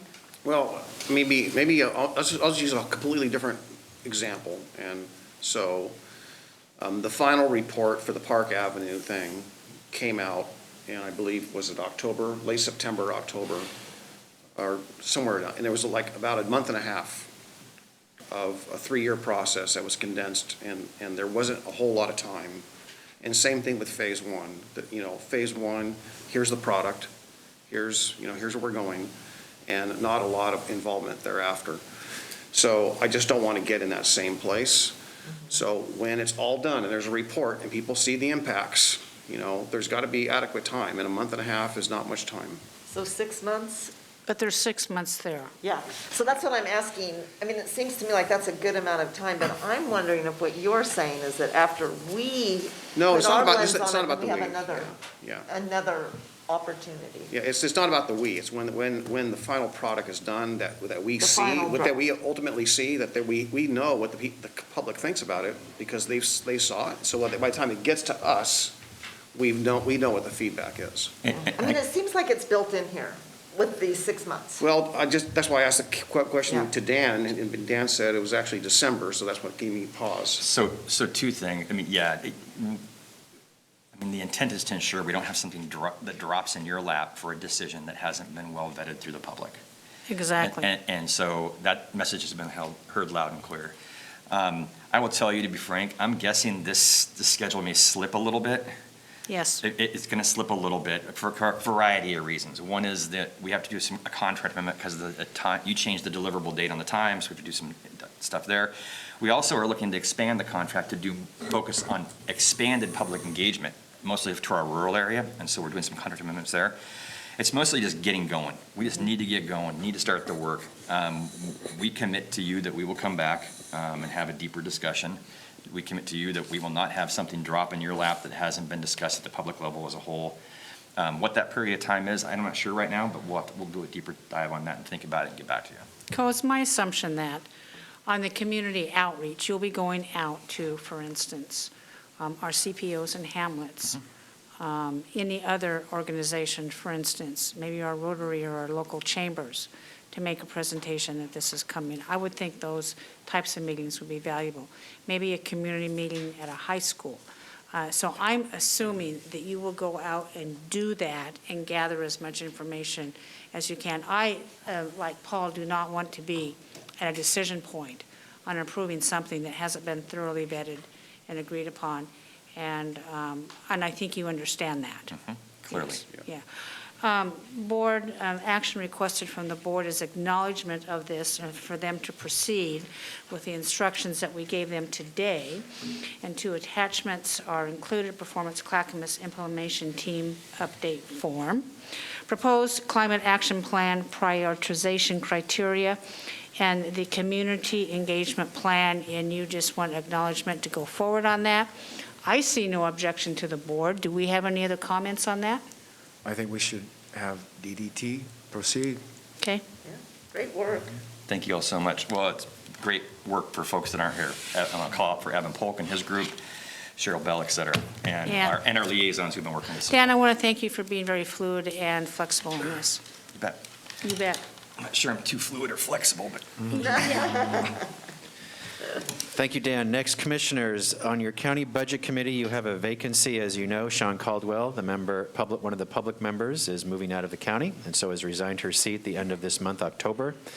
You just did a recruitment for the budget committee opening earlier this year. So my question is, commissioners, would you like to do a new recruitment to fill this vacancy, or would you like to re-interview the candidates that applied earlier this year for Jan Lee's seat, which you appointed Jan Lee? You know, Paul, you and I were on those interviews, and we had 1, if not 2, candidates who we thought were pretty good and would like to see them move forward in a volunteer area. I don't remember their names off the top of my head. I'm inclined to do that first. What do you think? Yeah, I mean, if you're saying, let's look at the work that we did do, and I got to refresh my memory as well, and see if there's someone viable, so we don't have to go through a long process again. And then, Gary, if we are able to identify those people, would Paul and I interview them again? That'd be my recommendation, just to do one more interview with those finalists Okay. to reaffirm your decision. Yeah, because I think we did make the comment, should there be another opening come up, that we would. We did. Yeah, I we remember you conveyed saying that. Yeah. Mhm. You, Commissioner Fisher? Yeah, I'm just wondering if we can get staff to email us that report, Which report? the last one that had all the budget committee, the people that were interviewed, and that would Yes. be good just to see it, because I can't remember who the people were either. Yeah, there wasn't a report, but there were the applications. There wasn't a No, report, just it's not a application. report, it's just the list, The matrix, we call it, the matrix that application shows matrix, who's yeah. on and who's applied, and it has their pages attached to it that gives it. You mean their bios and stuff? Yeah. Yeah, we had, you would be pleased, we had some, not much people. Yeah, so Gary, you have direction? So what I'm hearing is that we're not going to open a new recruitment. We'll go back to the existing applicants and then ask Chair Smith and Commissioner Savas to interview those finalists one more time. And then we'll also send all of you commissioners the application packet from last time. Yeah, and if we can get that soon, if I had any other recommendation, I just don't feel like I can really weigh in without seeing who was interviewed last time. Okay, so I don't have direction then. Do you want to Well- revisit this decision, or are So- you saying not to go forward on a recruitment? Well, we could, you know. So, just a minute, Paul. So Paul and I were the two designees that interviewed people for the Budget Committee. And we decided to reappoint this person, but we also identified one, if not two other people who we thought would be really good on the Budget Committee or another committee, and we encouraged them to do so. So what I want to do is revisit that one or two people, and I can't remember who that is, maybe Elizabeth, you know, and do that first, and then we could submit that particular name. I'm not interested in opening it up to every person applied, because frankly, there were some people who we interviewed that maybe were not suitable. Okay. I got that. That's understood. Okay. That's what we'll do. Thank you. Okay, next we're going to move back to the consent agenda item list because Wes has arrived here. So Chris, please come forward. Sorry, Chris, please pay attention to the schedule. Your team. Our apologies, but both Greg and Lynn are online virtually. They thought that would be an appropriate way to I've been weigh very in. clear to staff, very clear to staff. So we apologize, and I'm happy to be here in person to briefly update you. You're lucky that we're allowing this to happen. All right, Water Environment Services, approval of a contract between Water Environment Services and Jacobs Engineering for owner representation services of the Tri-City Outfall Project. No county general funds are involved. Yes, so you recall last November, we had a vote in Oregon City that approved our a new outfall going from the Tri-City plant out to the Willamette River. This requires construction of a between 72 and 84-inch pipe, quite large. It will take us several years. This is to bring on board the owner's representative. So we will have someone who's on the ground all the time with the contractor, ensuring that the work is being done appropriately rather than having to hire our own staff to do so. It's for about $480. You said owner's representative. Did I hear that right? Correct. Owners of what? We are the owner, so Wes is representative to the construction process. There's typically three, you might say, consultants or professionals that join in. We have an engineering design firm. They'll work on design. We have an owner's rep that will have staff on board that will monitor both the engineer and the contractor itself that will do the construction work. Typically, for smaller projects, we have our own staff there, but for larger staff, we don't want to hire someone and then lay them off, so we contract out the work. Okay. Any objections? Yeah, go ahead, Mark. What's the distance of that run, and is that going to be a tunnel or open trench It is construction? just over a mile, I believe, from the treatment plant to, it's going through John Storm Park, which is right near the junction of 99E and the 205 off-ramp for 99E. A portion of it will be open. We own the property all the way down to Main Street, where that turnabout is near the apartment, and we are trying to see if we can do tunneling in portions of it, but we are still doing soil samples, and it's frankly not looking promising. Okay. Sounds like a major project to me. Yes, it's a 3 to 4 year construction process. Yeah. Any other questions or comments? Seeing none. All right, we'll add it to this Thursday's agenda. Thank you. Thank you. Back to the list. I'm going to jump ahead a bit. Advisory boards and commission appointments. Mary, are you prepared to do this? I'm sorry? Mary, are you prepared to do the advisory boards and commission appointments? Did anyone train you on this? I'm unsure, Gary, what I need to be doing in this. Okay, I'm going to ask any staff listening, Shannon, please come in the room to help Mary. Let's skip forward. Workforce Training Support Letter Draft. This is from Commissioner Schrader. Although she's not here today, she did want it to move forward. There's a letter draft in your packet that is a support letter for funding workforce training programs statewide with the state using Oregon's Arpa dollars, up to $50 million in the state's share of federal American Rescue Plan Act dollars for workforce training. They are not asking for counties to use their ARPA dollars. But Commissioner Schrader is recommending the board that you add the county logo to this support letter. There's a lot of other organizations that have also done that, if you see that. So Commissioner Schrader was asking you if you would be willing to add the county's logo to this workforce training support letter. I've talked to Commissioner Schrader about this. I was concerned they were asking for funds. This letter does not ask for funds.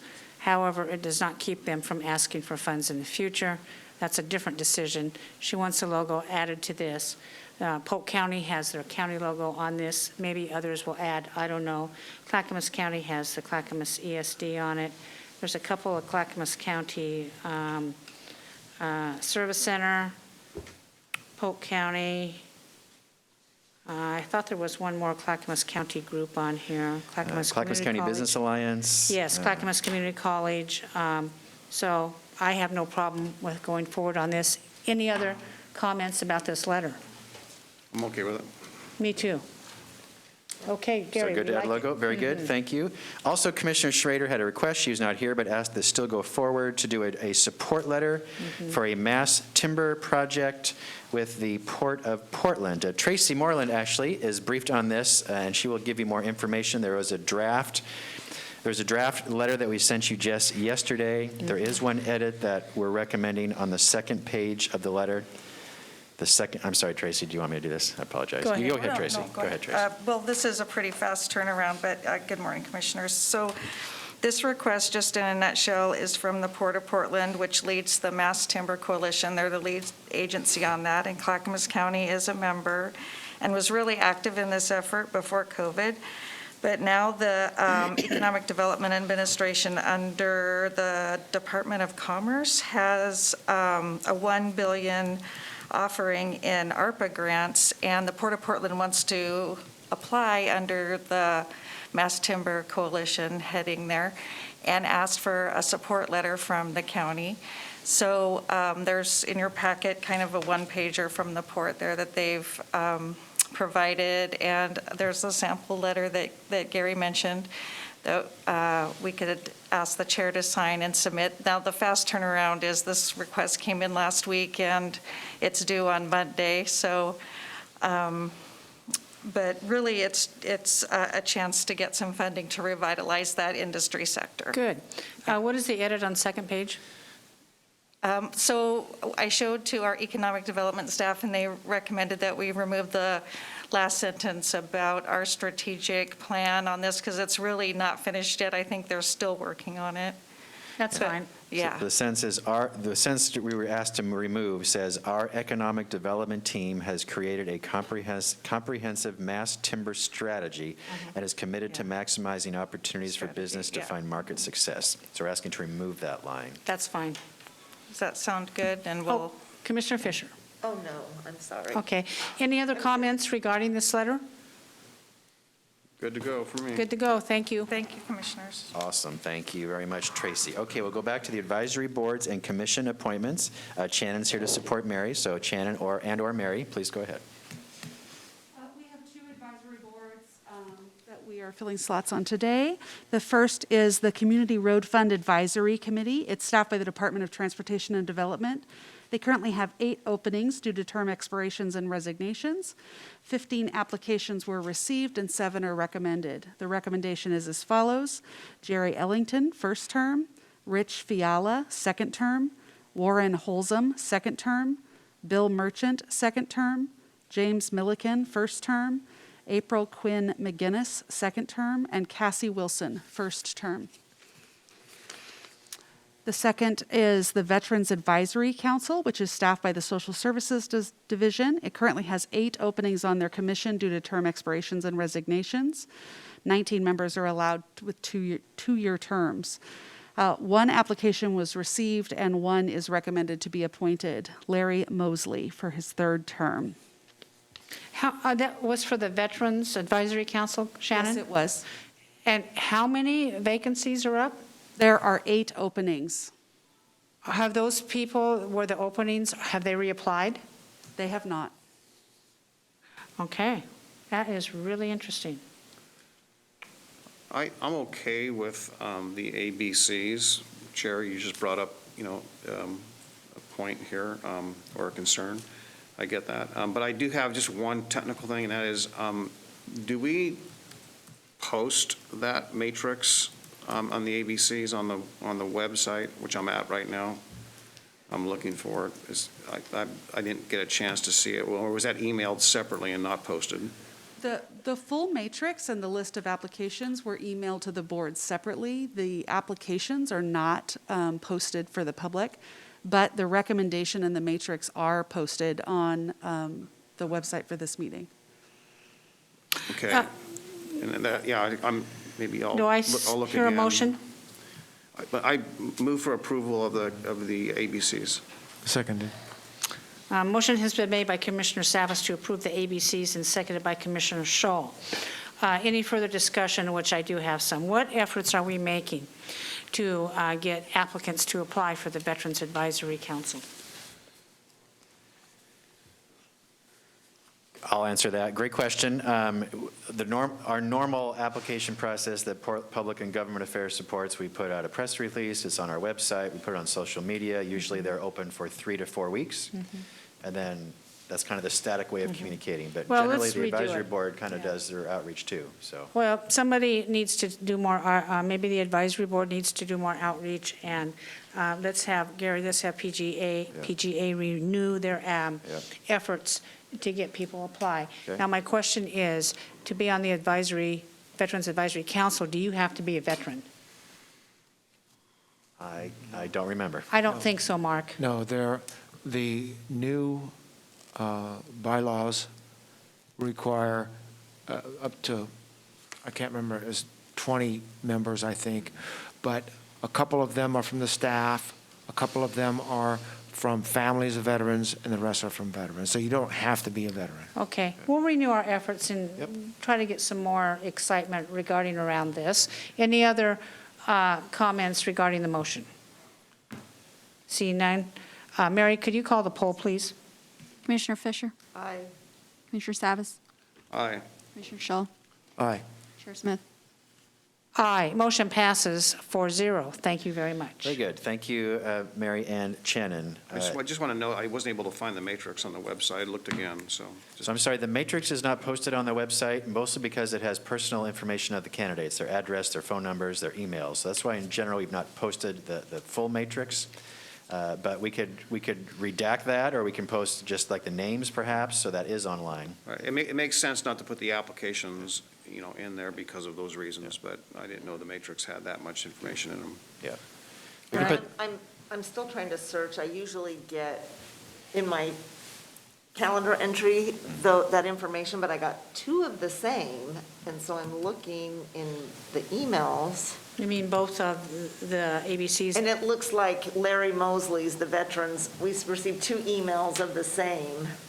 We did not receive the road fund, and I would just like to have that. I know quite a few of those people. I'm all supportive. I don't want to go back, but I'd like to review who's serving on our advisory committees. I will go and resend that to you immediately. My apologies that you did not get the information that you needed. We will also be making sure that everything gets posted online moving forward. That's my fault.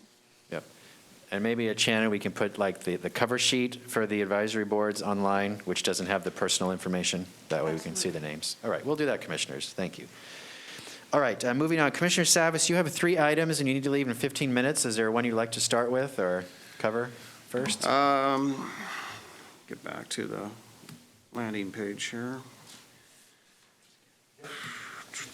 Well, I think maybe I could just knock this out pretty fast. I think what I'd like to do, we had talked about board rules and for several months, and we sent some material to legal counsel. And I know that Chair Smith has had a chance to review that to some degree. I understand that it could be codified, into one draft document, which I'd like to see, and then maybe bring that back for, discussion on how we, if we all agree if it's ready for adoption or not or whatnot. But I'd like to get that moving forward. Gary, comment? Yeah, so Stephen sent this out months and months ago to all commissioners. Commissioner Savas had some red line edits that he submitted. Chair Smith has given verbally me her edits, which I have not had a chance to make, so that's on me. But to date, no other commissioners have offered feedback. So I will compile Commissioner Savas's and Chair Smith's feedback into a single document, and then I can bring it back to you all however you'd like to see it, at issues, on an email, a policy session. Okay, thank you. That's. I'm just wondering, since so much time has gone by before you do all that work, I mean, I'm happy to also look at what Chair Smith, if we can do that, I don't know if that's daisy chaining or not, but to just look at what's there and to provide you any additional feedback. Stephen, would you mind resending one more time the original email, and how about you send all your feedback to me, and then I'll work with Stephen to compile all your feedback on our end, and then we'll come to you with one document. Well, I'm just going to ask Commissioner Fisher this. We spent a lot of time, a lot of time's transpired. Yeah, that's why I just need to refresh my Maybe it'd memory. be, I think, more productive to just let the work be codified, put together a draft, and then we'll discuss it. Can we do that instead? Because I don't want to have it delayed, and I just really want to see it come together into one document where it's easy to read. I just appreciate if you would be willing to help with that.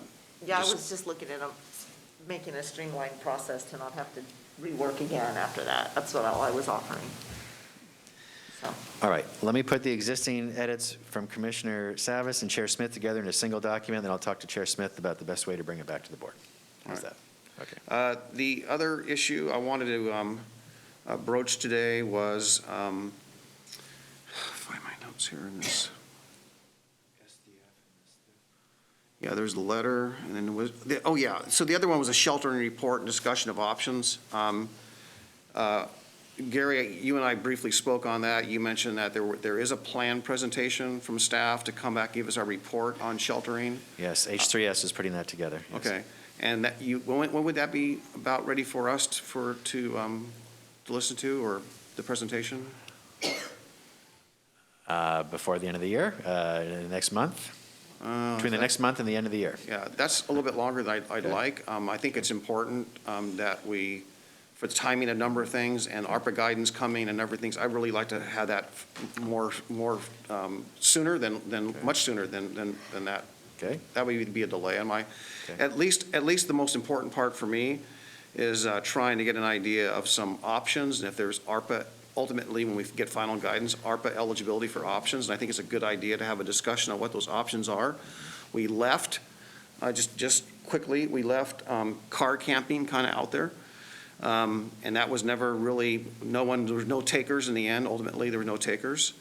And also, you know, after the success in the pilot and the adoption of keeping the Veterans Village in place, the plan initially was, even before we even got to where we got, that if it was a success as a pilot, that we would entertain growing that model next for women and children and other folks. So that's just been stalled, unfortunately, and hasn't been timely, and I would certainly like to move the discussion on that. Paul, your request for this sheltering report, when was that made? Well, here I am now. I'm making the request now. I know, so it sounds like there's a lot of information in it that's going to be taking a lot of staff time to make it complete, because I don't want it to bring forward unless it's complete. No, I agree with it, but to say that we need it right away, it's a really big lift, I think. So I have not seen your request. I would like to see your request, and I would like to see point by point what kind of items you want in that, if you don't mind. Sure, I can do that. I don't think it's as lengthy.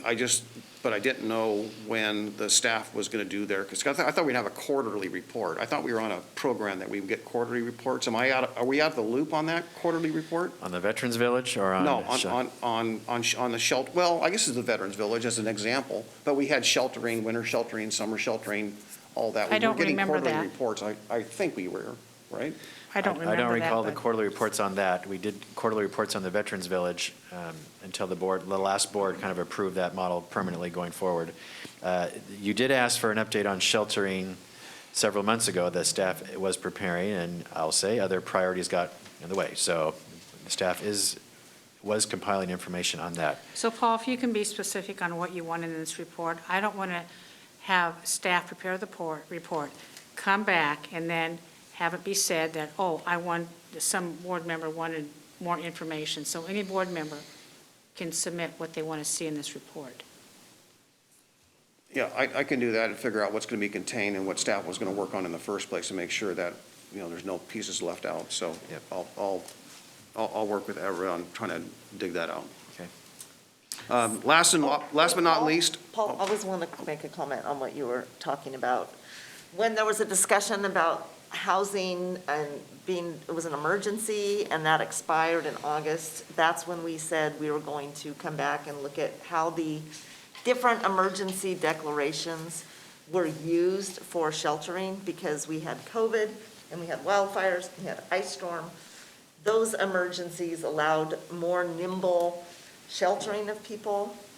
It's really important, at least for that piece, as we move into the colder weather. Can't believe we just got out of fires, now we're into cold again, but it's important that this board knows what our processes are, because it is not easy to go through a procurement for sheltering.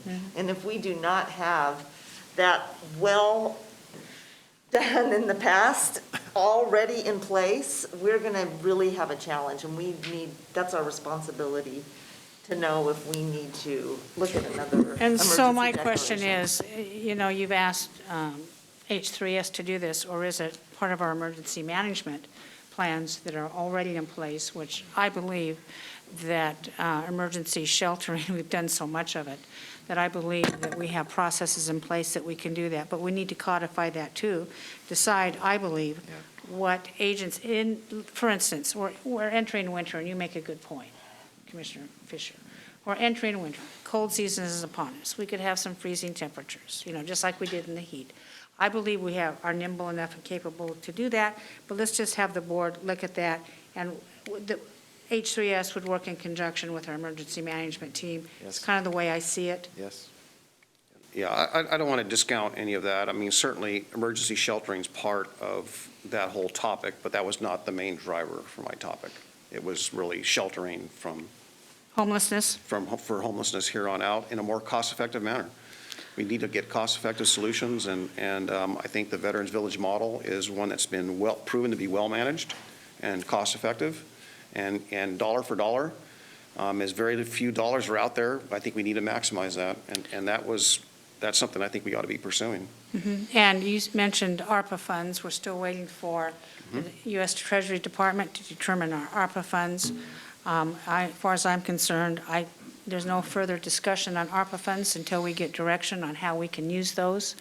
It's one thing to use the ARPA funds, for instance, to construct something like the Veterans Village, but what is our sustainability costs going forward, and where does those funds come from? If we want to build another situation like the Veterans Village, are we expecting our general fund to pay for that? So I think that's a discussion going forward, how we keep it sustainable and where that money comes from to continue on that. So maybe that's a further discussion item too, Gary, on that particular one. Yeah, and I'll just close with this, and I'll move on to the letter, and that is that I think the presumption is if there's ARPA dollars we can build it with, then great, and if the guidance is clear we can do that, great, excellent, and then if, eligibility for supportive housing services on sheltering would be, I anticipated would be the source versus the general fund. So that's my commentary on that one. Okay. To the letter, there is a HB 2017, there was legislative intent for an element of HB 2017 to provide transit, and the employees were going to be the newly taxed people. And the purpose of taxing the employee versus adding to the tax of the employer, like it currently has been for decades, an employer tax on payroll, was that the dollars would go towards where the employees lived to get the dollars out for the last mile service. So whether you're in Molalla, Estacada, Canby, or you're in Oak Grove and you don't have access to a line, there was that last mile of service of getting people to the transit line or to the transit service was the emphasis, which would result in a lot more dollars, transit dollars going out to the unincorporated areas, the rural areas, areas where there's no service. Huge needs that we constantly hear from. So what happened is that when HB 2017 passed, there was a rulemaking committee, and the rulemaking, they diluted that legislative intent, and then they assigned the dollars back to where the employer was based. So we lost ground with some mechanisms in there put dollars in those other areas. Our own rural providers that we work with, both Clackamas County, Molalla, the South Counties Transit District, Canby Transit, Sandy, all those are working together. They have given testimony on our behalf in this new rulemaking thing, because now they want to combine the STIF dollars with other transit dollars. And this is our opportunity, and the deadline is near. And I think that if we have a letter from the board that says we have concerns, we're getting away from legislative intent, I want to make sure that if there's going to be a challenge, that we have standing, an opportunity, if the outcome is not what we like, that a letter will be the standing, that we can either appeal it or work with our legislators to get some adjustments made if the outcome is not what we want. So this is in our best interest. Simple letter, and but the timeline is short, and I appreciate. And who wrote this letter, Paul? Staff wrote it. PGA? No, not PGA. I believe it was our DTD staff with Everett and everything, and they just combined. So it was, Dan Johnson, Mike Besner, Jamie Stasny, Everett, that worked together on writing this letter. Commissioner Fisher? Couple things. I mean, this is a lot. I don't really, you, Paul, you've been doing it. I don't. I'd be interested about what our other jurisdictions feel like, what the thought is, if there's opportunities to. Well, we're very unique. I'm just not sure what the political. Yeah, we're very unique. Multnomah County doesn't have any other agencies, so we're unique. We have to do it ourselves. So, and we're actually unique in the state. So that's why we need the help. That's right, we are unique, very unique. So I just employ, staff wrote this completely. I made no edits. This is just a letter to say, it's pretty benign, but if we don't like the outcome, we're making our case, we don't like the outcome, we've got standing. So I really appreciate passing this today. The deadline is the 18th. I don't know that we need other agencies to give input on a letter that we're writing. I don't think that's necessary. No, We could just send this letter out to whomever interested parties, besides the rulemaking advisory committees of ODT. I don't have a problem with it, commissioners. I think we should send this out. Okay, we're going to send it out. Okay, thank you. Okay, very good, thank you. Can I bring up just one point? I raised my hand actually to address something that Paul had said. If we're going to be looking at ARPA and sheltering, we need to have really good advice, like Chair Smith had mentioned, about the long-term costs of whatever we're doing, and is it the correct approach, and what is best practice? And there has been a lot of research in this area, and this should not be something that we do rashly or quickly when we are looking at the opportunity to have long-term solutions for homelessness. And I honestly can't see women and children's in the type of Veterans Village. I can't see that type of a situation. So when we talk about that, it concerns me, and I just don't want there to become a group think that, okay, we've got this money and we're just going to do this. No, I agree with you. That's why we need a thoughtful discussion. Yes. I think we need options. We need a plan. We need a sustainability model for that. I totally agree on that. I was thinking, when you said that, I'm envisioning the Veterans Village and the type of people at services, which is very, very good. But when you have small children that need unique care and needs, I'm kind of going, but I don't know what that is. So we don't know what we don't know. Yeah. Okay. Yeah, and just quickly, I use the Veterans Village only because of the model of how it's managed. I'm not talking about the Veterans Village model as far as how it's, with the structures. I'm talking about how it's managed. And the way it's managed, there's no complaints. It's self-controlled. It copies the Lane County model. It's a successful model of management, not the structures. Okay, thank you, Paul. Okay. All right, Gary, what's up? Okay, we're actually going to finish by noon. This is great. Quickly, Commissioners, thank you for allowing me to attend the International City County Management Association Annual Conference, which was last week in Portland. This is an association of primarily city managers and county administrators across the world, not just the United States, and department directors and other staff. It was a great learning opportunity, great professional development, but what I was most thrilled about was that as I was attending sessions, I thought or witnessed, we already do that at Clackamas County. We already do that at Clackamas County. We already do that at Clackamas County. I was very impressed that we're kind of ahead of the curve, in my opinion, at the staff level, of the type of things we're doing to be innovative and responsive to the public and the Board of Commissioners and our city councils whom we serve. I just made a list. Strategic planning, we're ahead of the curve. Finances, it is rare for a government agency to have a AAA bond rating, which we've had now for 4 years, which shows the financial health of an organization. Equity and inclusion efforts, we have an office. Hardly anyone has an office or even staff devoted to that effort. Is and that we do. right? Employee engagement, we've done an employee engagement survey for last year and coming on our second year. Other organizations are just getting started on that. Broadband, we're ahead of what other organizations, cities and counties are doing for broadband service. Private-public partnerships, many are just getting started on that, and we're in the midst of doing that.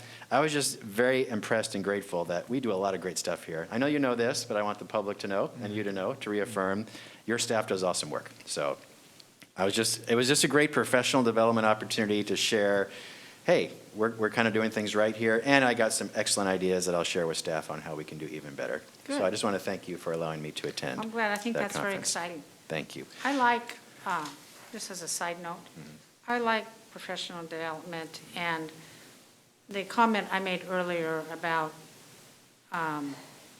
other items or ancillary to commissioners, I would like to see some commissioners have more professional training, and myself as well. If there's ever an opportunity, I don't see a county commissioner school except for Associated Oregon Counties, and frankly, I'm not going to sit in a year-long class. I just don't have that bandwidth in my schedule. But, a day seminar, a half-a-day seminar on maybe certain points would be, I think, really interesting. That goes to all of our staff. I think it's, when we offer professional development, I don't know if it's in the budget, Gary, but it's an opportunity to show our staff at all levels how much we appreciate them. We're investing in them for their future here at the county. I kind of like the idea. Absolutely. Thank you. We do have training budgets in departments, and the benefit of remote trainings is that you can sit right from your desk or in your home and still learn and grow. You missed the networking part, but it's still a chance to do that at low cost. Thank you, Commissioners. Next, your business meeting this Thursday, October 14th, is an evening business meeting. It's at 6 p.m. Right now, we'll have a 6-page consent agenda list and COVID updates, but no other public hearings or presentations. So that's your agenda for this Thursday. Your final item today is Commissioner Communications. Commissioner Communications, who wants to go first? I'd be happy to. All right. We are living in a time of unprecedented federal and state dollars rolling through the counties. And I'm concerned that come 2025, we're going to see a change in potentially administrations and therefore a change in those dollars. Today, for example, on our agenda items, we saw $2 million from the Housing Authority, $13 million from the Health, Housing, and Human Services, another $5.5 million from the other divisions. And a lot of that is for supportive housing and for health services. And like Commissioner Savas said, we need to look at the potential for these dollars that we're spending now on housing, for example, to be reduced. And so what is our plan going to be? What are we thinking about 3 years out, 4 years out, to be able to sustain the support we give to those people who are in need and do it in an affordable way? Lane County has got some projects, not all county-built projects. Some of them are church-built. And they have a whole array of potential projects that could support people who are in need. Mothers with children, for example, or single people. So I bring that up only because now's the time to be thinking ahead on that. The other thing I wanted to speak about is as I drive around the county, I'm seeing more trash. And of course, when I drive through Multnomah County, it's a huge problem that they don't have a rope around. They don't have a capacity to keep up with it. I bring that up only to spur some thought about how do we, in Clackamas County, ensure that our county is always clean and beautiful? And do we use the juvenile section from the CSO? Do we use work release people? What other kind of options do we have in the county? And we don't need answers right now, but what other kind of options do we have in Clackamas County to make sure if there's trash building up, and there is, and it's, what I see is co-located with high populations of homeless people, okay? Just east of the intersection of 82nd and 212, for example, going down 213 is another example. I just want to make sure that Clackamas County never, ever looks like our neighbors to the north.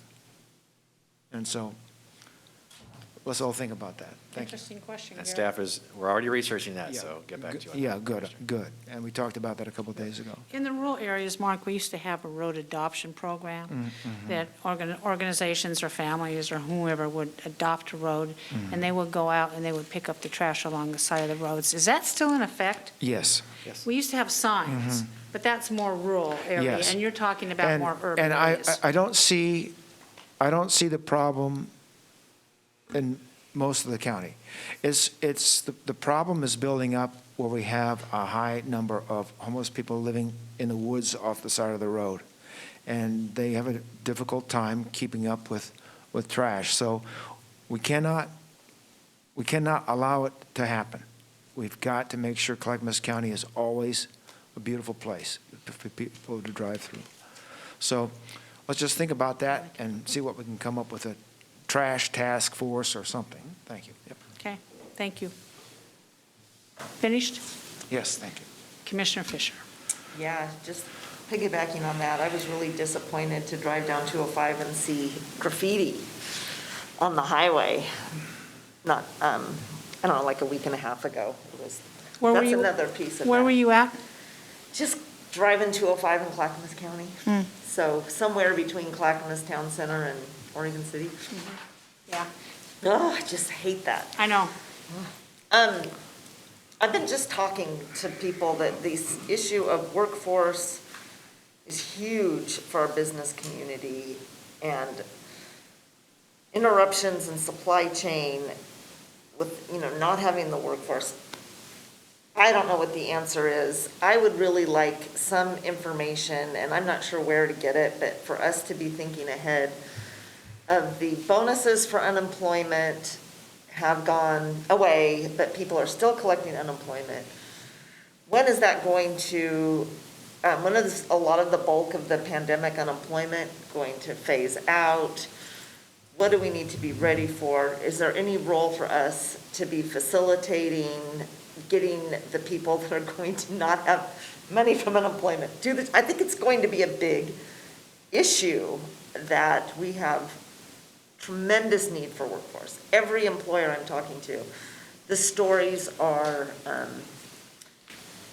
it's tough. It's tough to operate a business because people aren't working in our community. I would agree. I totally agree with you, and you're right. When you talk about workforce issues, I have likewise. And the companies that I'm hearing it from, I'm shocked because they're high-paying jobs, some of them. So when we move forward on this, I would mind, Gary, to have staff do some research and maybe talk to Commissioner Fisher on exactly what she wants. Yeah, and I'm out not of a sure what session. the answer is. I know childcare is a big piece of it, Well, just we had that. anecdotally, just hearing the stories. Yeah. That's a real challenge. And I don't know really what our role is other than being aware so we can be ready for the secondary impacts of that change. It's going to could potentially increase homelessness with the eviction moratorium having ended and resources And the Well, other how about piece- if we have Gary research it with staff and then come back to you? Yeah, the other piece that we have to be looking at, I think there's 3,000 refugees coming to the metro area.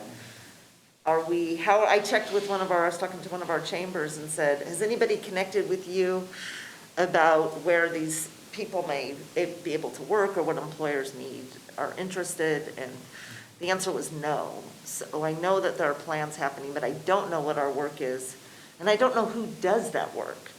Is that a function of the county? Is that a function of the state? Who makes those connections so that we can connect the resource with the need? It's mostly a state function. We do have some of our county H3S staff working on it. Kimberly DeSantis sent an email about this out a week or so ago, so I'll follow up and get you that information. So just it creates more questions. Yeah. Anything we can do to help our employers coming out of this pandemic and people that, I was fascinated by all the partners with looking at job training.